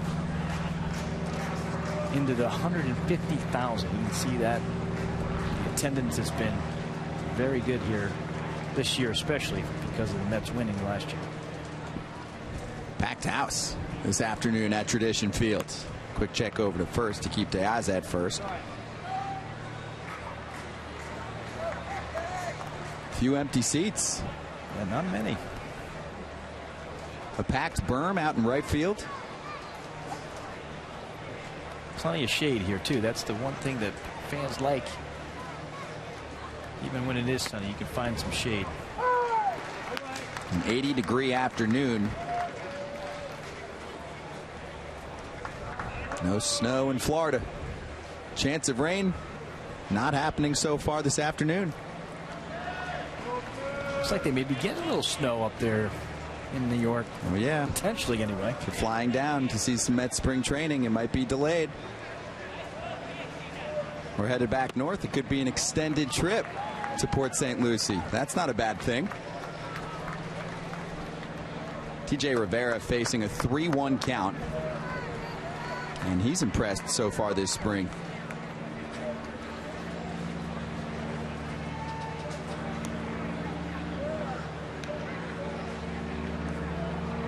Home half of the sixth. Scott Braun and Jim Duquette with you. We saw Rivera hit a home run the other night. Third home run by the Mets in that game. And he's been swinging the bat very well here this spring. And the opportunities that he's getting. Third, playing a little bit of second base as well. Despite the 12-7 loss the other night, it was Friday. Bartolo Colon allowing 8 runs and 3 long balls. The veteran getting his work in. The Mets offense showed up with some power, which we hadn't seen from them for the majority of spring training up until that point. It included a Michael Conforto grand slam. Those were the two keys, were Conforto's grand slam in the 9th and Logarage's home run earlier in the game, and Rivera was the third one. So look at what they've done. They haven't hit a lot of home runs during the course of the spring. They've had 9, but 3 of them came on Friday. Chandler Shepard, the right-hander for Boston, will pitch next. Right here, Lloyd. The lefty Luis Isla against TJ Rivera. Mets down 5-3. They scored all 3 of those in the 4th inning against a wild Carlos Marmol. De Aza running towards second base, and he'll head back.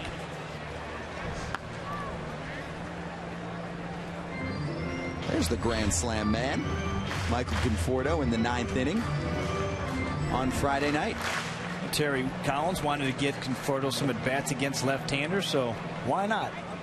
There's an opportunity in a pinch hit spot.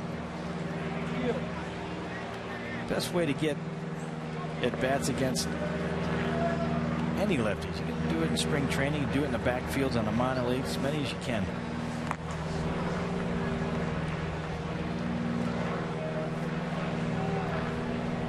Diaz trying to get a good jump over there at first base, with Isla has a little hesitation before he goes to home. Can't really tell if he's throwing over to first or delivering to the plate. Almost got picked there.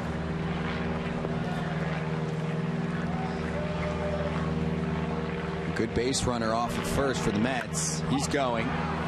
It's popped. Right side, Pedroia looks for it. And in comes Chris Young to put it away.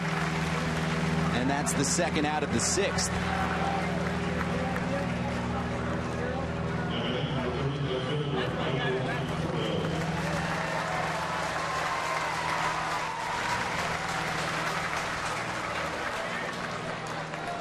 So here comes Conforto. That home run on Friday, his first of the spring. 4 of his 6 RBIs in that at-bat, a .241 clip. And here we go, Michael Conforto against the lefty Luis Isla. Terry Collins opting to use Michael as a player against right-handed pitching for the majority of the season when he came up to the big league club, and that's going to change this year. And that's why spring training for Michael against some big league pitching is important, despite Isla not being a guy that's considered for a major league spot for Boston. Still reps against lefty pitching. Mets went through this with Lucas Duda too. You know, the best way to get at bats against tough lefties, the only way you can really do it is at the major league level. There aren't a lot of good tough left-handers in the minor leagues. So a lot of guys, when they come up, they don't have a good batting average, or they don't have a good approach against lefties. That's because they don't really face them all that much, not even in college ball. So it takes a little bit of getting used to, a little bit of an adjustment. That's what Terry Collins is hoping with Conforto. You look at his numbers overall against lefties, not too bad. He got 15 plate appearances last year against lefties, hit 214, 267 on base. He had a couple of hits down the stretch against lefties that I think give me hope that he'll be able to handle left-handers. If not, you still have Lagares swinging the bat well. That's the beauty of Juan and the way he's been playing right now. Is he gives you some protection if Conforto can't quite figure it out. It wasn't like he was unable to solve left-handers as a minor league player. Is Terry concerned about what he'll do against southpaws, or was it more about just focusing on one side of a pitcher in his first year up in the big leagues? Here comes the 1-2 to Conforto, and that's tapped weakly to third. Travis Shaw makes the throw across the diamond, and that ends the 6th inning. The Mets trailing 5-3 to the Red Sox.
He can come up top. Not a sunny day. Hang out. The little clouds at Tradition Field not turning into rain this afternoon. David Price didn't get the memo. He hung around in Fort Myers to get his work done. Just like Matt Harvey did yesterday for the Mets. Michael Conforto replaces Juan Lagares in left field. Conforto hit third in the starting lineup now for the Mets, replacing Yoenis Cespedes. Cespedes started the day in the 3 spot as the center fielder. Conforto now replacing him, but he'll be in left. De Aza's in center. And Roger Bernardina in right. Holtz right into the glove of Matt Reynolds, who stays in the game. He's the only one left. Reynolds getting a good look out there with Terry Collins in front of the staff. Short. The ball was scolded. But look at Reynolds, perfectly placed. Has to go one step to his left and catches that low liner. Not an easy play, but he made it look easy. Antonio Bastardo. It'll be another lefty for the Mets after Buddy Carlisle. We saw Jerry Blevins earlier.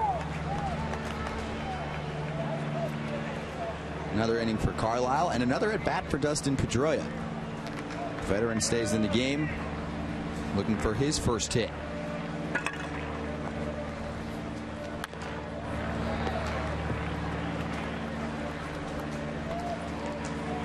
Some other veterans that didn't make the trip for the Red Sox include Hanley Ramirez, David Ortiz making his final campaign in Major League Baseball. John Farrell has his longtime DH for one more season.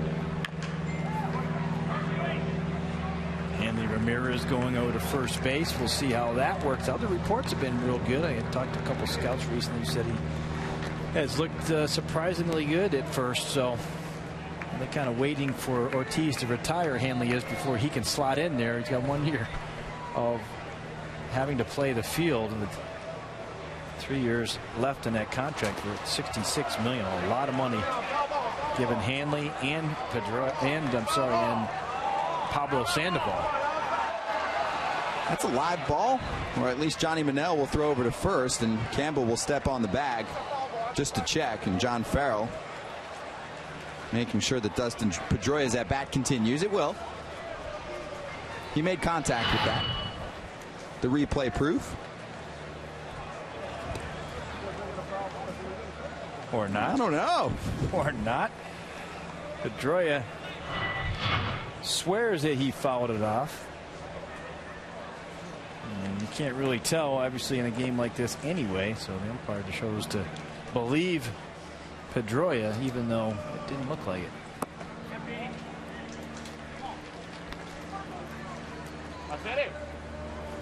If it was veteran move 75 instead of 15, I think there's a chance that he's called out on strikes. I don't know.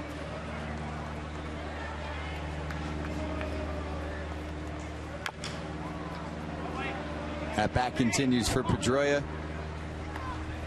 MLB.TV Premium, everything you have come to expect and more. A new low price for 2016. Watch every out-of-market game of all 30 teams live in true HD on over 400 supported devices. Blackout and other restrictions apply. Visit MLB.TV for details.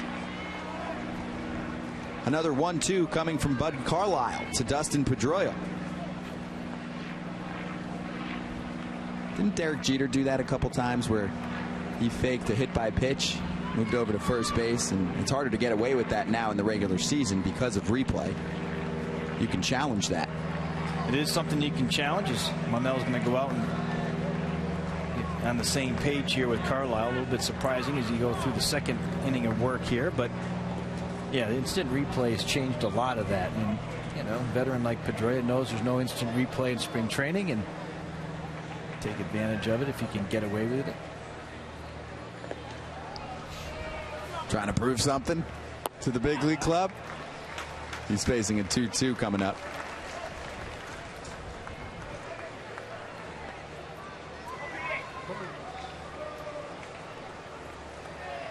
The Red Sox are going to need Pedroia to be more like what they've gotten out of him in the past and not what they've received from him the last 2 years, which have been injury-plagued seasons.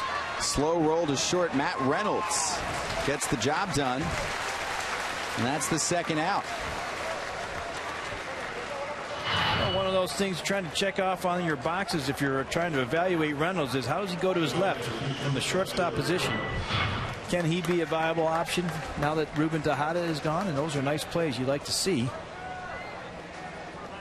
in a Major League spring training game. You're not quite sure. You hear the reports when they're playing in the minor leagues. Yes, he can do it, but it's a lot better when you're Terry Collins. You can see it for yourself to feel more comfortable. Now Xander Bogaerts, who goes after the first pitch and fouls it back. We saw Matt in spring training last year coming off the breakout 2014. And he earned some reps at shortstop in Grapefruit League action a year ago. It's a minor competition between him and Wilmer Flores. And the likelihood he's going to be down in AAA playing every day and getting his at-bats, trying to have a bounce-back season. But you know, if Cabrera starts off on the disabled list like we talked about, he would be, I think, the option that the Mets would go with to back up Flores in that spot. And that's one of the reasons that the Mets pointed to, the reason why they went ahead and released Ruben last week, was their infield depth. The Mets play the Cardinals on Friday, by the way. Maybe Ruben Tejada makes the trip up from Jupiter in an opposing uniform against Terry Collins and the Mets. Consequently, $2.5 million with the Mets saved on the payroll that they can use at the deadline. That's a called strike 3 for Buddy Carlisle to retire the side. 3 up, 3 down. The Red Sox still lead the Mets by a 5-3 score. Buddy trying to prove something and make the big league club.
In the bottom of the 7th, the Mets working with a 5-3 deficit against a new man on the mound in Chandler Shepard.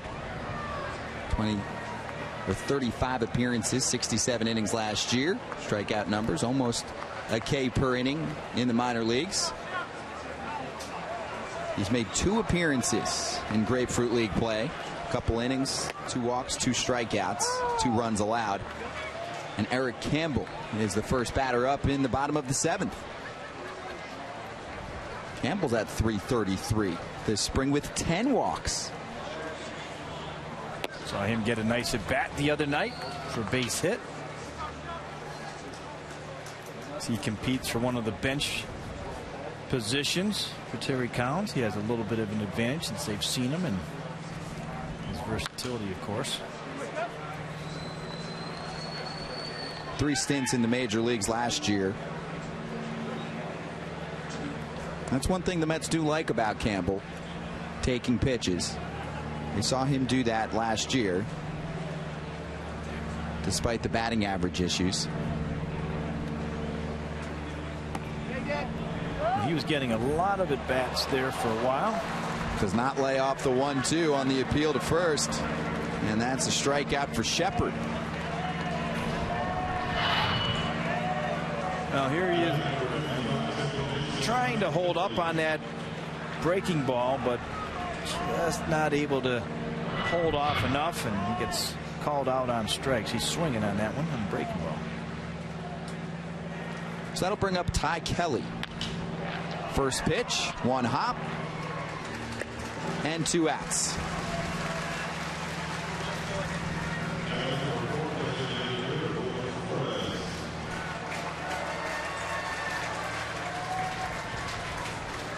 Wilmer Flores still in the game as a designated hitter. He walked in the 2nd inning, flew out in the 4th, struck out looking in the 5th.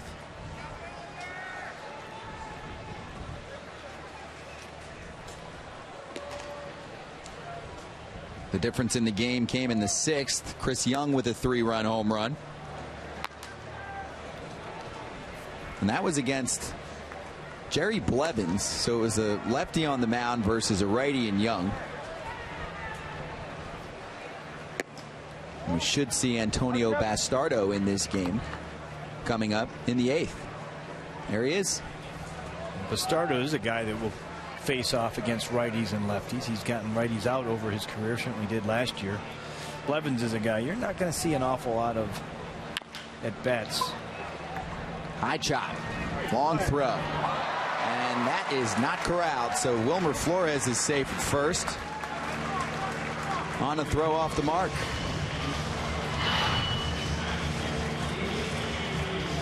Wilmer with a high chop down to third base. New third baseman in the game, can throw it a little low, and Chris Marrero, the new first baseman, can't hit the ball over at first base. So Flores is on with the error. Over at third base, new in the game, Jansen Witt. Chris Marrero was a big deal prospect in the Cardinals system as a first-round draft pick out of high school. In the Nats system for some time. Johnny Manel batting next.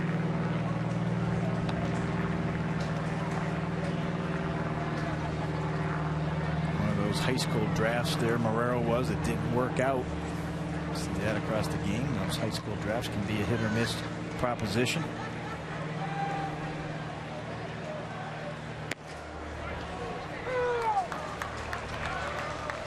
And some teams opting to go with high schoolers in the first round more than others. We did see the Mets go on a run like that. Dominic Smith is a high schooler. A first-round pick a few years back by the Mets. Brandon Nimmo was high school. Sure. Barely that. Didn't have any high school ball. Played American Legion ball. That's what they do in Wyoming. Worked his way up. On the backfield's getting some work in, dealing with an injury right now, but certainly gone up on the Mets prospect charts. Has. That's hit hard to center field, and it'll drop for a base hit. Johnny Manel is aboard with 2 outs. Well, the one thing we know Manel can do is he really swings the bat, especially in the minor leagues. There's a nice little short stroke, not an awful lot of movement. Doesn't have a ton of power here at the major league level, but it's a nice level swing there, and gets himself a nice base hit up to center field. Johnny's the 30th round pick by the San Francisco Giants in 2007. Now it's Roger Bernardina, who arrived a little late to camp. Got here March 5th because of a visa issue. He's a Curacao native, 31 years old, out in right field. He replaced Granderson defensively.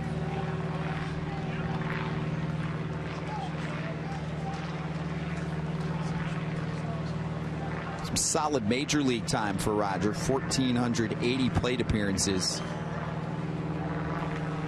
in Major League Baseball. He was signed by the Expos as an amateur free agent back in 2001.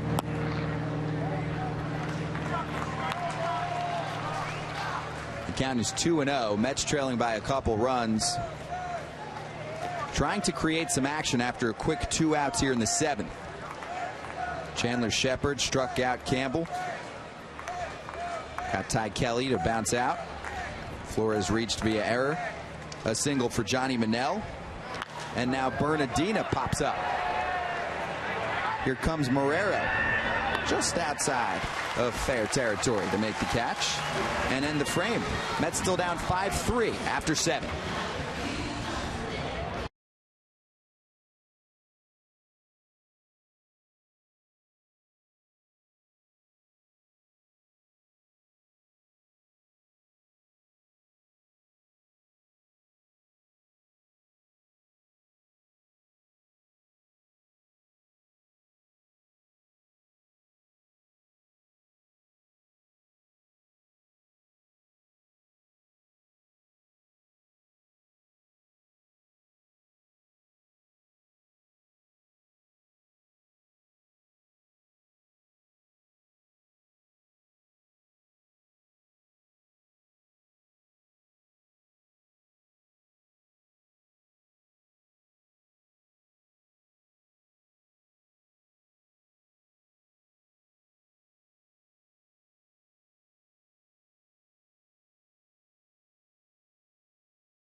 Eighth inning where the Red Sox have a 5-3 advantage.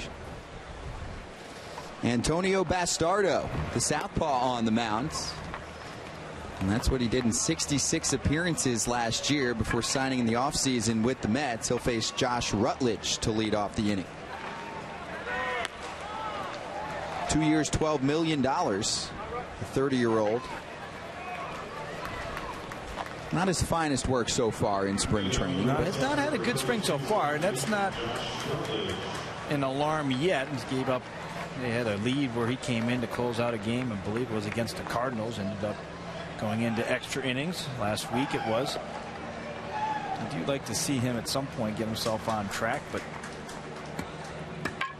again, the results not as important for some of these veteran guys, at least through the early parts, even the middle part of spring training. But as you get to a little closer, we're getting inside 2 weeks, actually 2 weeks from today is opening day in Kansas City for the Mets. We're going to start seeing some results here in the next 10 or 12 games.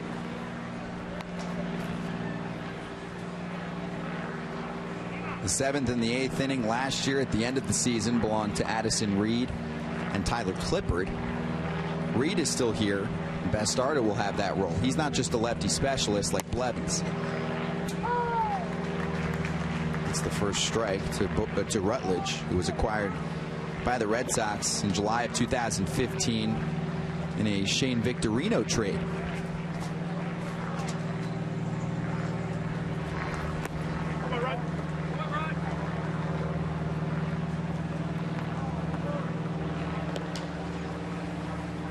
Bastardo was acquired from Philadelphia. He was a Philly for a long time.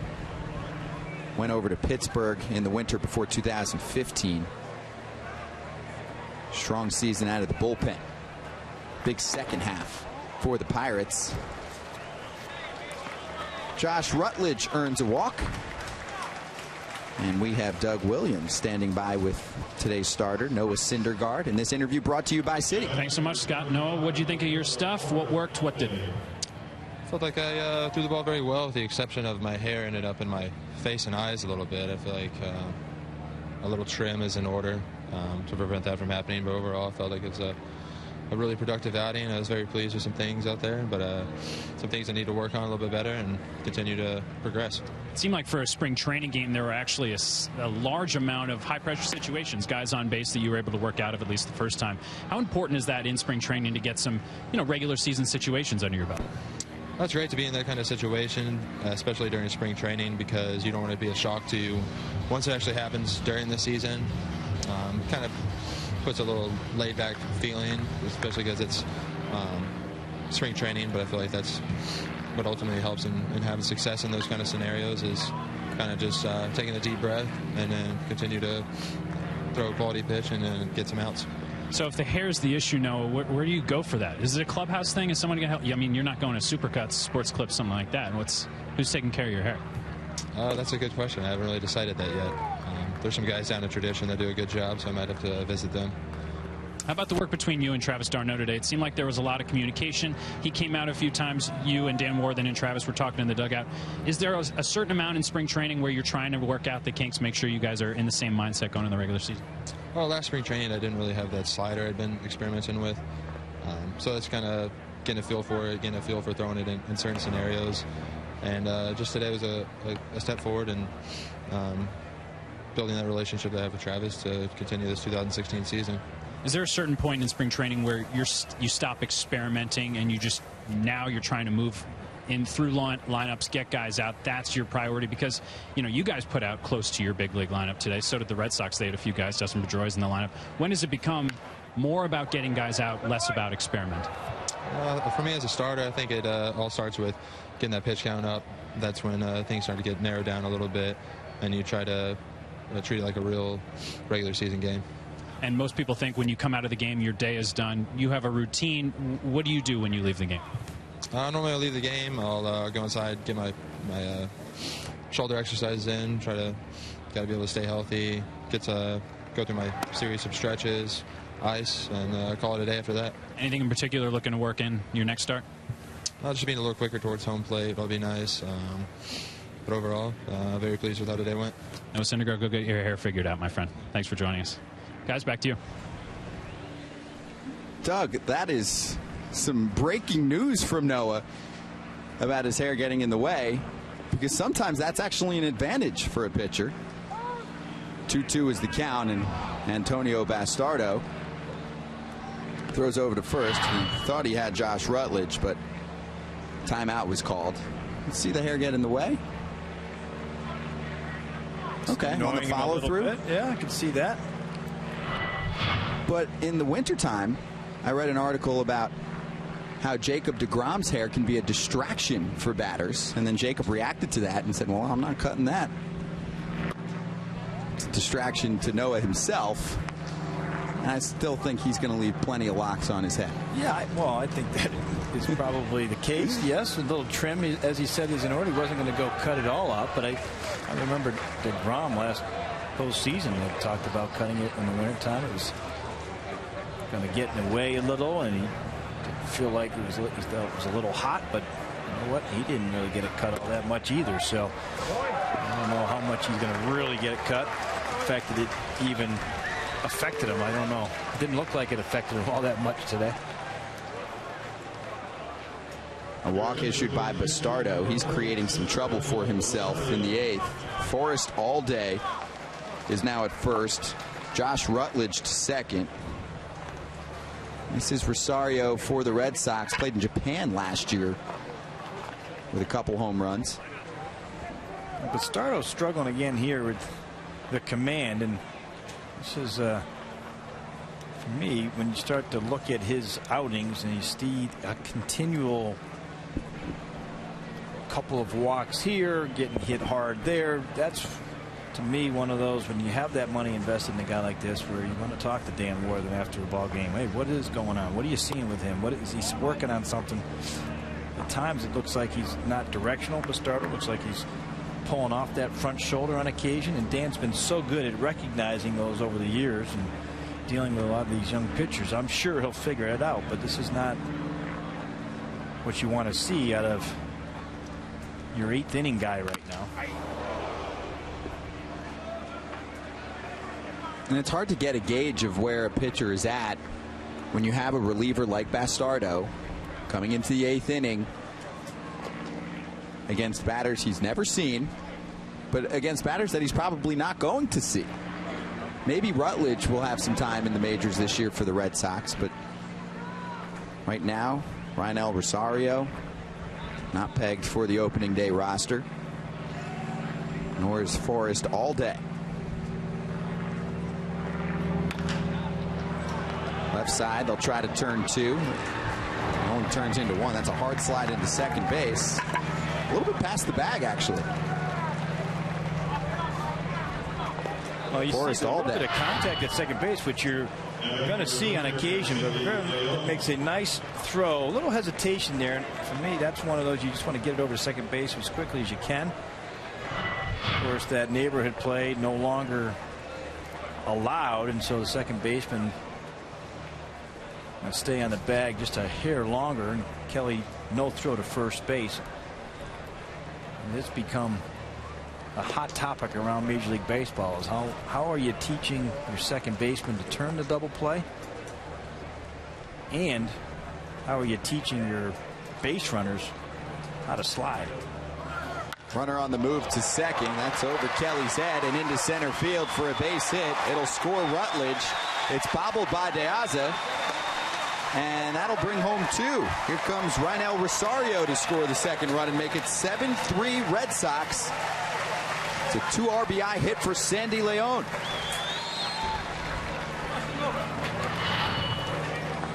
Well, Bastardo trying to go in on the hands a little bit, not really inside on the hands when it comes to Leon. Leon does a nice job of hitting the ball the other way for a base hit with the runner moving and the ball clanking off Diaz's glove. It gave Rosario plenty of time to score standing up.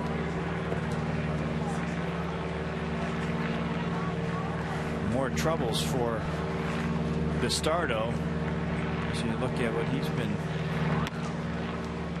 doing here. He's only got 6 innings over his spring training career to this point with the Mets, and he's allowed 9 hits and 3 more walks. That's 12 base runners. You're sitting there with a whip of 2. It's not the way you want to start off your spring, but again, still time to figure it out. Exactly 2 weeks from now. They'll open on April 3rd against the Kansas City Royals. A Sunday nighter, off on Monday, and then back at it again in KC on Tuesday. Just a 2-game set.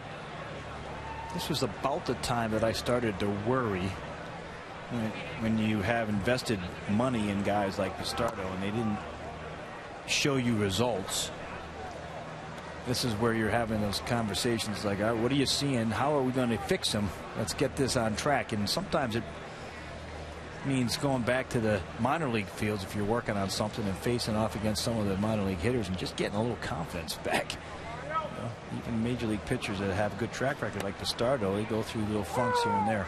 He's facing plenty of minor leaguers right now. Yeah, that is true. And listen, that doesn't always go that way either. That's the tricky part, you know. Matt Harvey went over there yesterday, got knocked around a little bit, and he's just trying to get his work in. The adrenaline isn't quite the same, but at some point you got to start getting some outs. Players trying to prove themselves like Devin Marrero at the dish. An Arizona State product, 25 years old. Former first-round pick of the Red Sox in 2012. He's actually a candidate to be one of the top few picks in the draft. This is Bastardo. Signing as a free agent pretty late in the offseason. So not figuring out where he was going to end up. Had 3 teams really in the mix: Dodgers, Orioles, Mets. Dodgers made him a bigger offer, more money, but he chose the Mets because of his relationship with Jeurys Familia, friends from the Dominican Republic. And I thought this was a good pickup. I still do. His numbers, his splits versus right-handers. 210 batting average, 626 OPS. Lefties even stingier, 448 OPS. .138 batting average against. That's a strikeout of Devin Marrero for Bastardo. There's 2 down.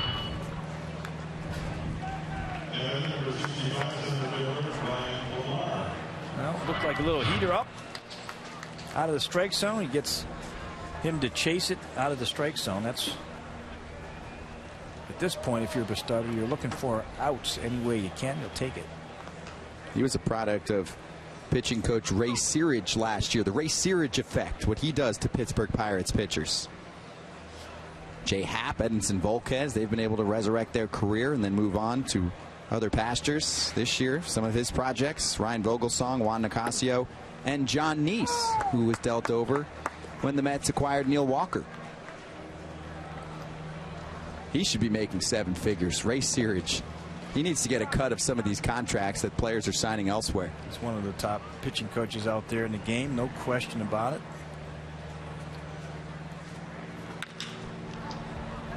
Hit towards the left side. Quick play for Reynolds to make over to Kelly.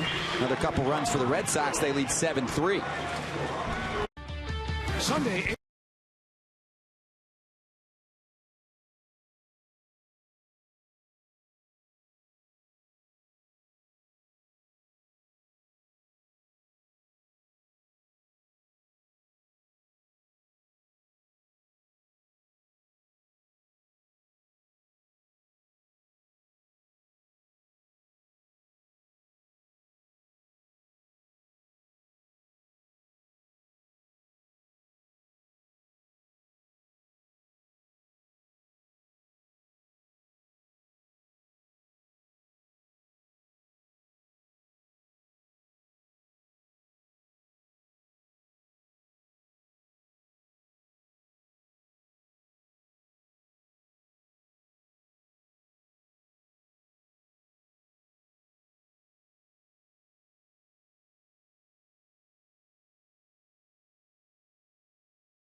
We're back tomorrow with the Mets and the Marlins at 1 p.m. on SNY. It'll be Jacob deGrom to start things off.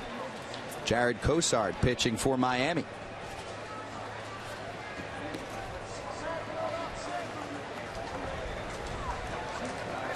Another new pitcher on the mound.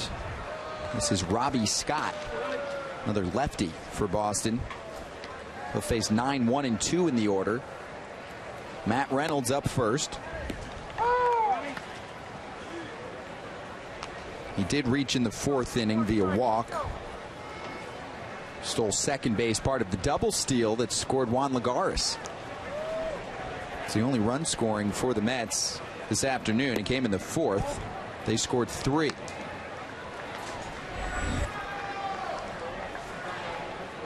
See Hansel Robles in the top of the 9th for the Mets, following Bastardo.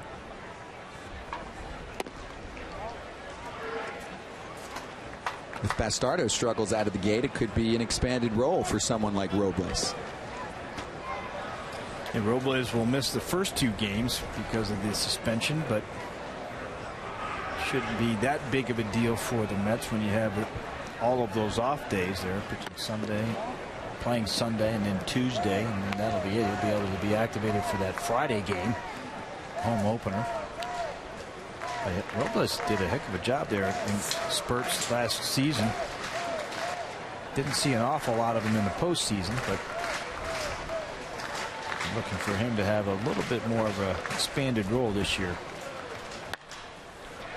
That's down the first base side. He had a hole to work with, and Reynolds will head for second base and pull up with a double to start off the eighth. A cue shot off the bat of Matt Reynolds. Well, hits have been hard to come by for Reynolds, so you take him any way they come. He pulled off a little bit, caught it off the end of the bat, but perfectly placed on that first base line and inside the first base bag.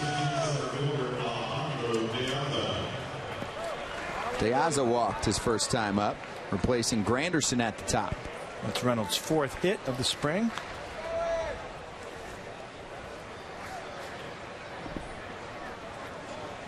Attendance numbers in this afternoon, 7,710. Back to the brim at Tradition Field.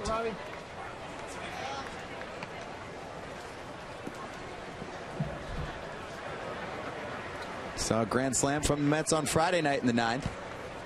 They trail by 4, trying to get something started in the eighth. It'll be Diaza, TJ Rivera waiting on deck.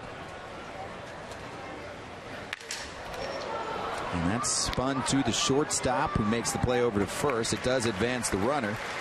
Matt Reynolds now 90 feet away from scoring.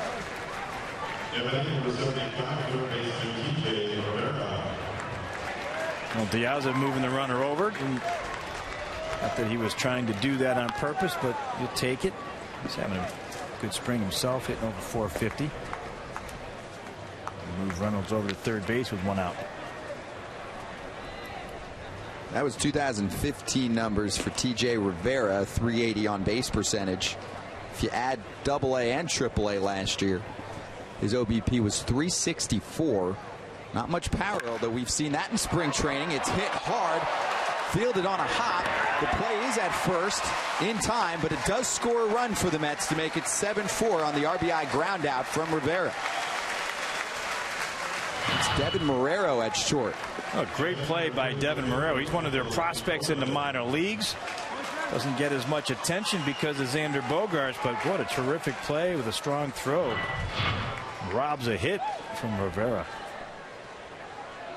He's a first-round pick without a spot.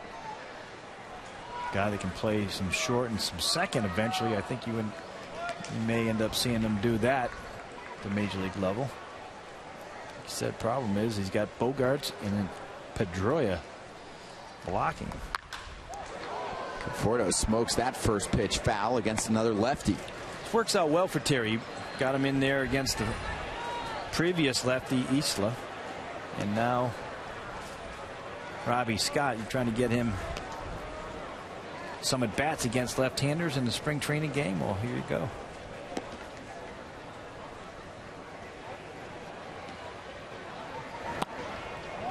This is a more difficult left-hander because he starts out on the third base side of the rubber and then steps towards the first base side, almost throwing behind Conforto, almost like a sidearm lefty.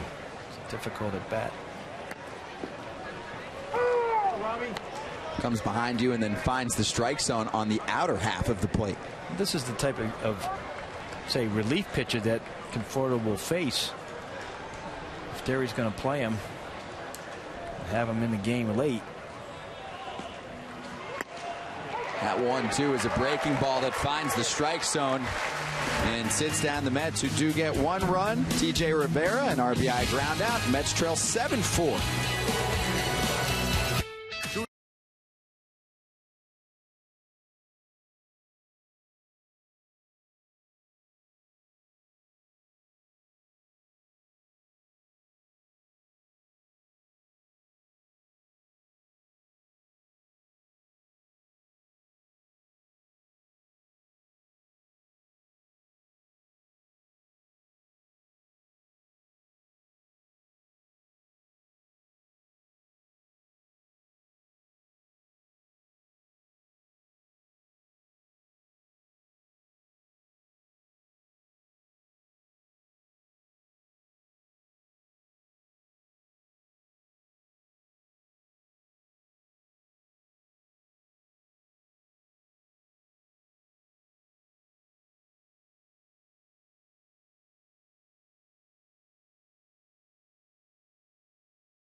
For the Mets is Hansel Robles. Rocky outing from Antonio Bastardo in the 8th. Mets trailing 7-4. As we enter the 9th inning, Jansen Witt will bat next. Scott Braun and Jim Duquette with you. Doug Williams working the dugouts. This weather held up. Not a speck of rain this afternoon. I looked yesterday at one point, 60 to 70% chance during our window. A precipitationless afternoon at Tradition Field. And now Robles in the game. Some more heat out of the Mets pen.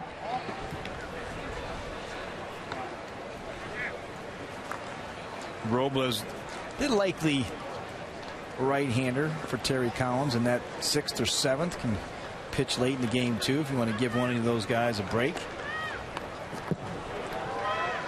fastball command for the most part was good, but it eluded him at times. The breaking ball was also at times inconsistent, but really thought he came a long way last year in that role, and saw his velocities really spike up, 96, 97 some days.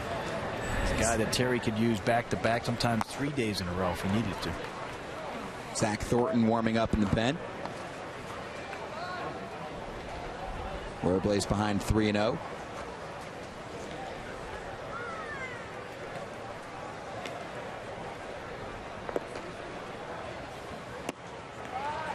He finds the strike zone. One of the best moves he made in his career to be a big league pitcher. Deciding to be a reliever and not a starter when you evaluate what the organization has at the front end of ball games. That's ball 4 to Witt, and a leadoff base runner for the Red Sox. Sometimes you make those decisions yourself. Sometimes they're made for you. He is that he's adapted well to this relief rule. Be curious if he keeps that quick pitch. Him and Familia. Both of them. Dan Worthen talked about it the other day and said he's still okay with it. I'm not sure if everybody is in the Mets organization. So many weapons from Familia. That quick pitch can cause Robles trouble. Couple game suspension. Certainly against the Phillies, that have caused him some issues, and I'm not a big fan of it for Familia anyway. He doesn't really need it. Robles, sometimes you can get a quick strike. I don't mind it as much for Robles. I felt like it took away from Familia. In fact, that quick pitch he threw to Alex Gordon, I believe it was, yep, over the fence in the 9th inning, was really not necessary at that point. I hadn't seen him. Well, that's the fine line that you have when you have a guy like Familia that has the stuff that he does, trying to talk him into not really needing it. So you're more on board with Robles having that in his repertoire? I think Robles needs it more. His stuff, he doesn't have 3 weapons like Familia has, where he's got the devastating sinker, the hard slider, and the split finger. Robles, he's like 1.5 pitches. The breaking ball, it comes and goes. We know he's got the good fastball. Sometimes to get ahead in the count, you can surprise somebody by throwing a quick pitch. You don't see it a lot, but it is. You see more nowadays throughout the game than you did certainly 10 years ago.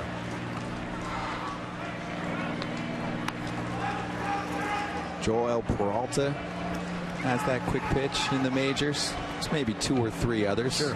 First time I remember seeing it was Chad Bradford here with the Mets. And he would come in from the sidearm delivery as well. 2-1 is smacked to right field, and there's plenty of open real estate. Whitty will stop at third, and that is a double. So now 2 aboard. That's Chris Marrero showing off his bat. Well, Robles has been behind in the count on both the 2 hitters he's faced. This one going back to the fastball, and they keep throwing fastballs, whether it's minor league hitters or major league hitters. They're going to take advantage of it. And that time Marrero took a heater that was up, drilled it into right center field for the double.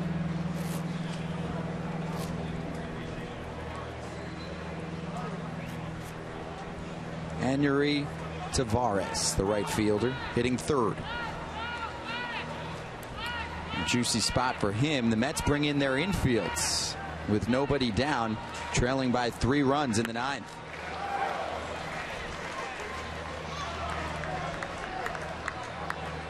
You don't usually see this with second and third in the middle innings, but here late, you don't want any more runs to tack on, even here in spring training. Good practice round here. Robles throwing a ton of strikes here. 11 pitches he's thrown, only 4 strikes.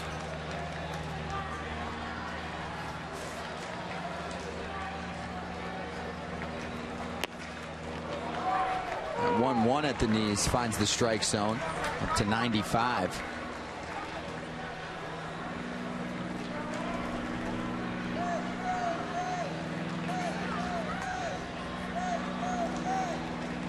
Hits this afternoon for the Red Sox. A run in the 4th and the 5th. They scored 3 in the 6th thanks to a Chris Young 3-run shot. The offense took an inning off in the 7th and then tacked on 2 more against Antonio Bastardo.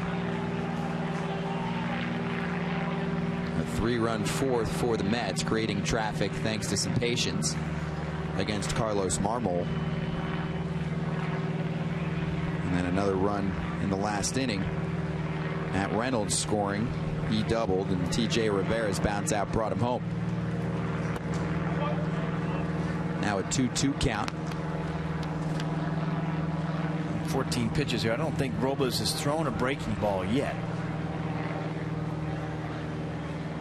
That's something that he needs as part of his repertoire to be an effective relief pitcher.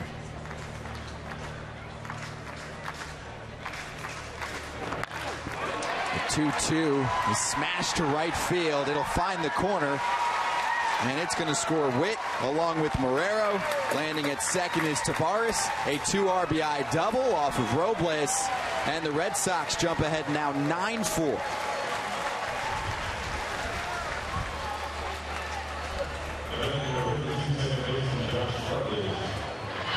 Well, he chose an interesting time to go with a breaking ball right there in a 2-2 count. A slider.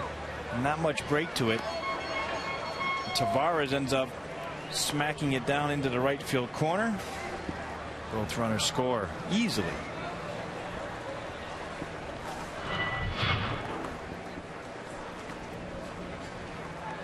The Sox send up Josh Rutledge, who walked back in the 8th.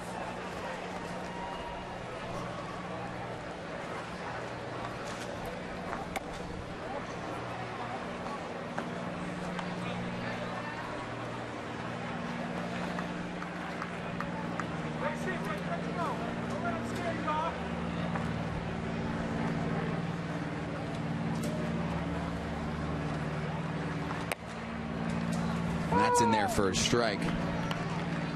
Look who's at first base. Former general manager of the Philadelphia Phillies, hired in October by the Red Sox to be their first base coach, Ruben Amaro, 30 years in the game. This is his first year as a coach.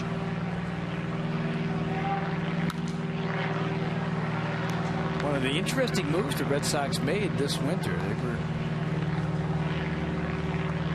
looking for a first base coach, someone to work with the outfielders. Of course, Ruben Amaro was an outfielder at the big league level, but he made his career as a general manager, came up through the front offices, and then John Farrell, who's known him over the years, decided to take a shot at Ruben as his first base coach. A little bit outside the box type of thought process. He and Dave Dombrowski. Ruben has had a good relationship with Dave, the new GM here. And so he comes on board. He replaced Ernie Baylor, who was their outfield coach. And Ernie had to work with the outfielders, had some troubles there, specifically with Hanley Ramirez last year. They needed to make a change, and Ruben ends up getting the job. There's the off-speed stuff from Hansel Robles to get the strikeout. Here's Robles going to the break ball. Again, not particularly good. It's like that front side is flying open a little too much, and it's causing that slider to back up on him. He's had 2 breaking balls that really haven't been good, but that one caught him by surprise. The second turn for Forrest all day. That was a little bit better breaking ball there. Of course, it throw it for a strike, but I'd like to see a little bit of depth or break to that pitch, to that slider. Located it down and in towards lefties.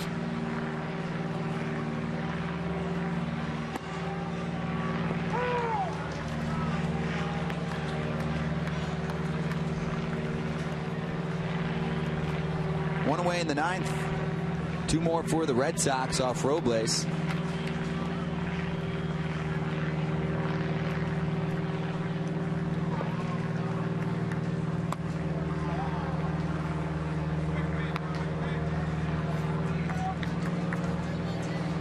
Getting back to the Ruben Morrow for 1 second. You know, the GM of the Phillies, he's out. They bring in a whole new crew of front office executives there, including Matt Klentak, who was out in L.A., and Andy McPhail, who was last in Baltimore. Put that front office together in Philadelphia as they rebuild and continue to rebuild. Johnny Manel had a shot at that ball. Did stay in a spot where he could go after it, right along the dugout steps. I don't think you want to hop over the railing in spring training action, unless you're trying to make a spot on the big league club, which he still does have a shot of doing. A lot of foul ball territory here. Both Manel and TJ Rivera couldn't come up with it. A little bit more room than what you have at Citi Field down here.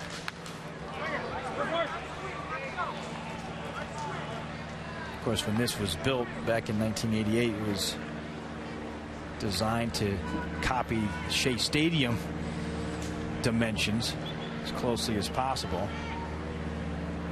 It started out as Thomas J. White Stadium, now it's Tradition Field down there. Done a nice job as the county here in keeping up with the renovations that are needed to keep this first class.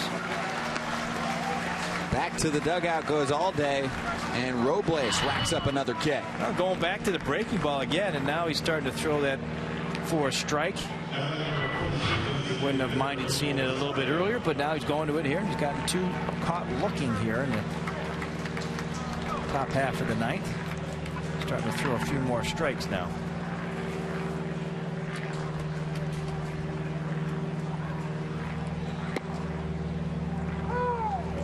Finds the strike zone with the breaking ball against Rosario.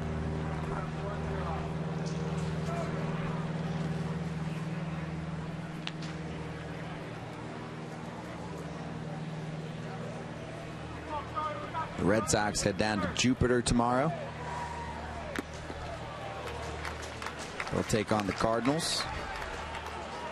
Mets and Marlins tomorrow.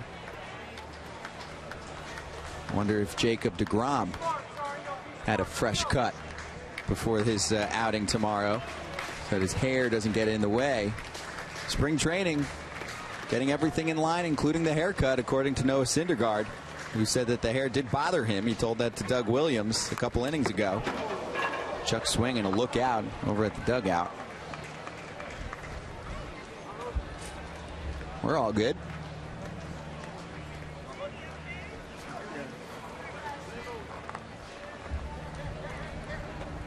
Two strikes against Rosario.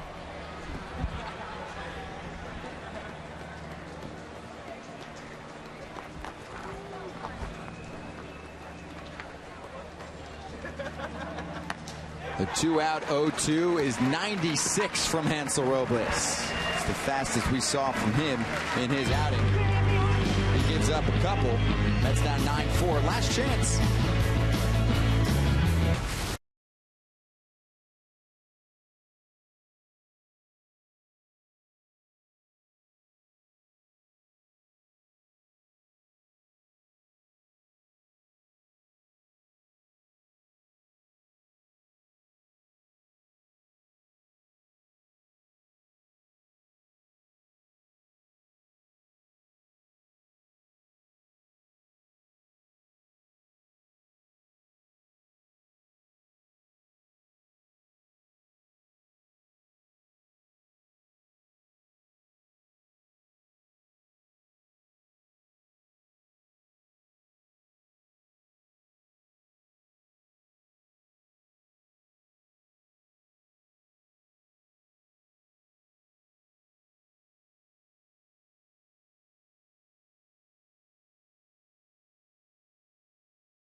Coming up on Geico Sports Night, a Sweet 16 breakdown of the NCAA men's action. The UConn women are getting set for the round of 32. They took down Robert Morris. Duquesne is up next for them, and the Knicks are in action tonight against the Kings at the Garden. That's coming up on Geico Sports Night tonight, starting at 10:30 p.m. only on SNY. Jorge Marban next out of the pen for the Red Sox.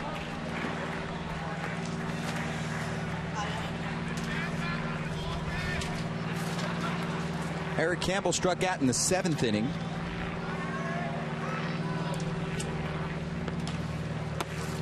He'll be followed by Ty Kelly. So most of the regulars to start off the day. And again, Yoenis Cespedes in center field, Juan Lagares in left, who was eventually charged with an error in left field. So despite the Gold Glove worthy performance in 2014 as a center fielder, that chopper is on the left side, and a fair ball. It's a long throw across, and it is in time. Chris Marrero gets the hop at first, and Jason Witt puts away Campbell. Well, it's a tough play here by Witt. Goes to his backhand, but a strong one-hop throw and gets Campbell in plenty of time. Nice little stretch there by Marrero. And Campbell 0 for 2 today. Ty Kelly up next. Terry Collins wants to see Juan Lagares play the corners as well, so he's had some work in left field the past few days. And you think it's just going to be easy for a center fielder to learn a new spot, but it is a different approach. It's definitely a different approach. The ball comes off the bat a little bit differently, and so that's where you might as well get a look here in spring training. Do I think it's going to happen a lot during the regular season? No, I don't.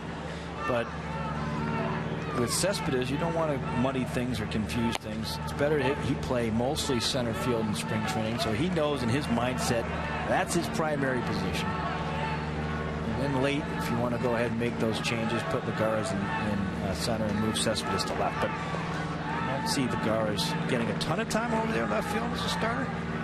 You could see it on occasion, and again, it was hit or miss. He made a play that came in on that he should have caught, and then there's one or two that he made that going to his left, running a long way, he actually tracked down. So it's something to keep an eye on here the rest of the spring.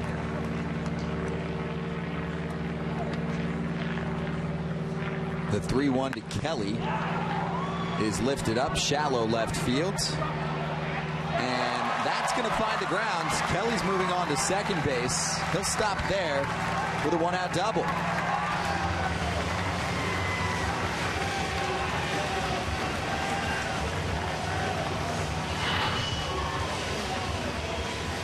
Well, you see the ball hit down the left field line. Really a ball that should have been caught. Of course, you got minor leaguers in there getting opportunities. There's a reason why they're down in the minors.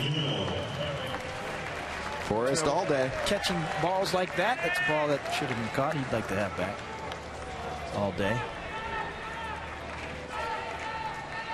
Not today. Kelly on second, and Danny Muno up.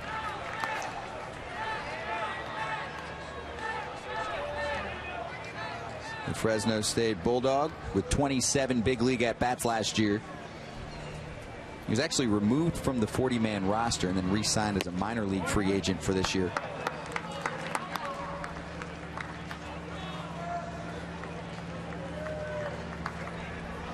Well, that's the upgrade the Mets have made this winter, is a little more depth. You know, last year when there was an injury, you'd see Muno or somebody along those lines getting that opportunity, and now this year he's taken a little bit of a notch backwards. You bring out a guy like Reynolds.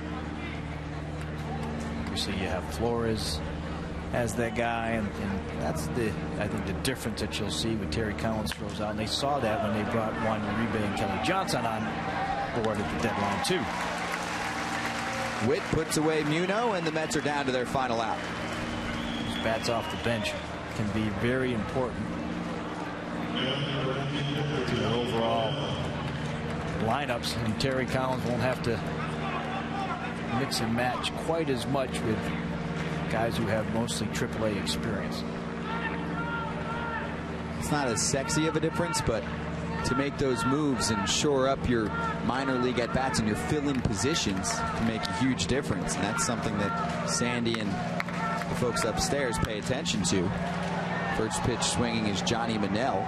It's fouled off. Well, we saw such a big difference. We had one game right around the trade deadline when it was Mayberry and Eric Campbell hitting in the middle of the Mets lineup, and then the next day it was Uribe and Johnson, and all of a sudden the offense started to look a whole lot better. Just more perception than anything else. And that's one of the takeaways that Sandy Alderson told us from last season.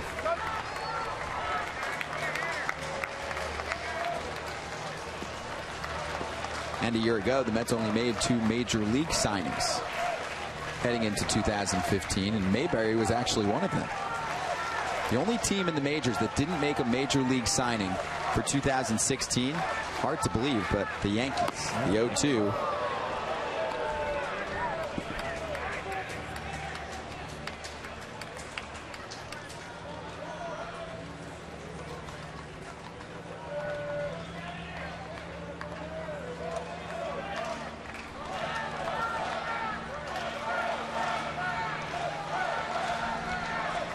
Kelly at second. And Manel swings through the 1-2 pitch. That'll do it. 9-4, the Red Sox complete the day with a win over the Mets.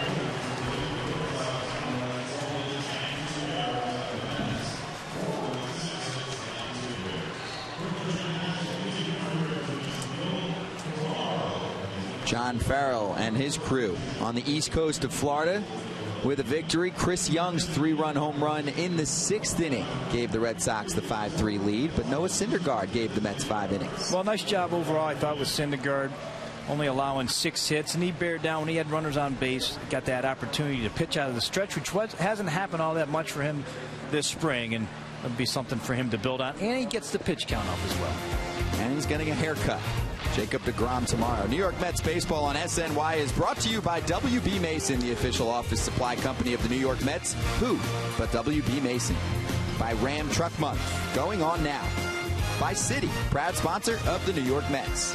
And by Bob's Discount Furniture. Shop in-store or online at mybobs.com. It's a final from Tradition Field. The weather held up. The Mets bats fall short. 9-4 Red Sox. And then tomorrow, Jacob deGrom will step on the mounds. It's the Marlins and the Mets on SNY at 1 p.m. For Doug Williams and Jim Duquette, I'm Scott Braun. We'll be back at Tradition Field. Good weather in the forecast for that one. We'll see you then.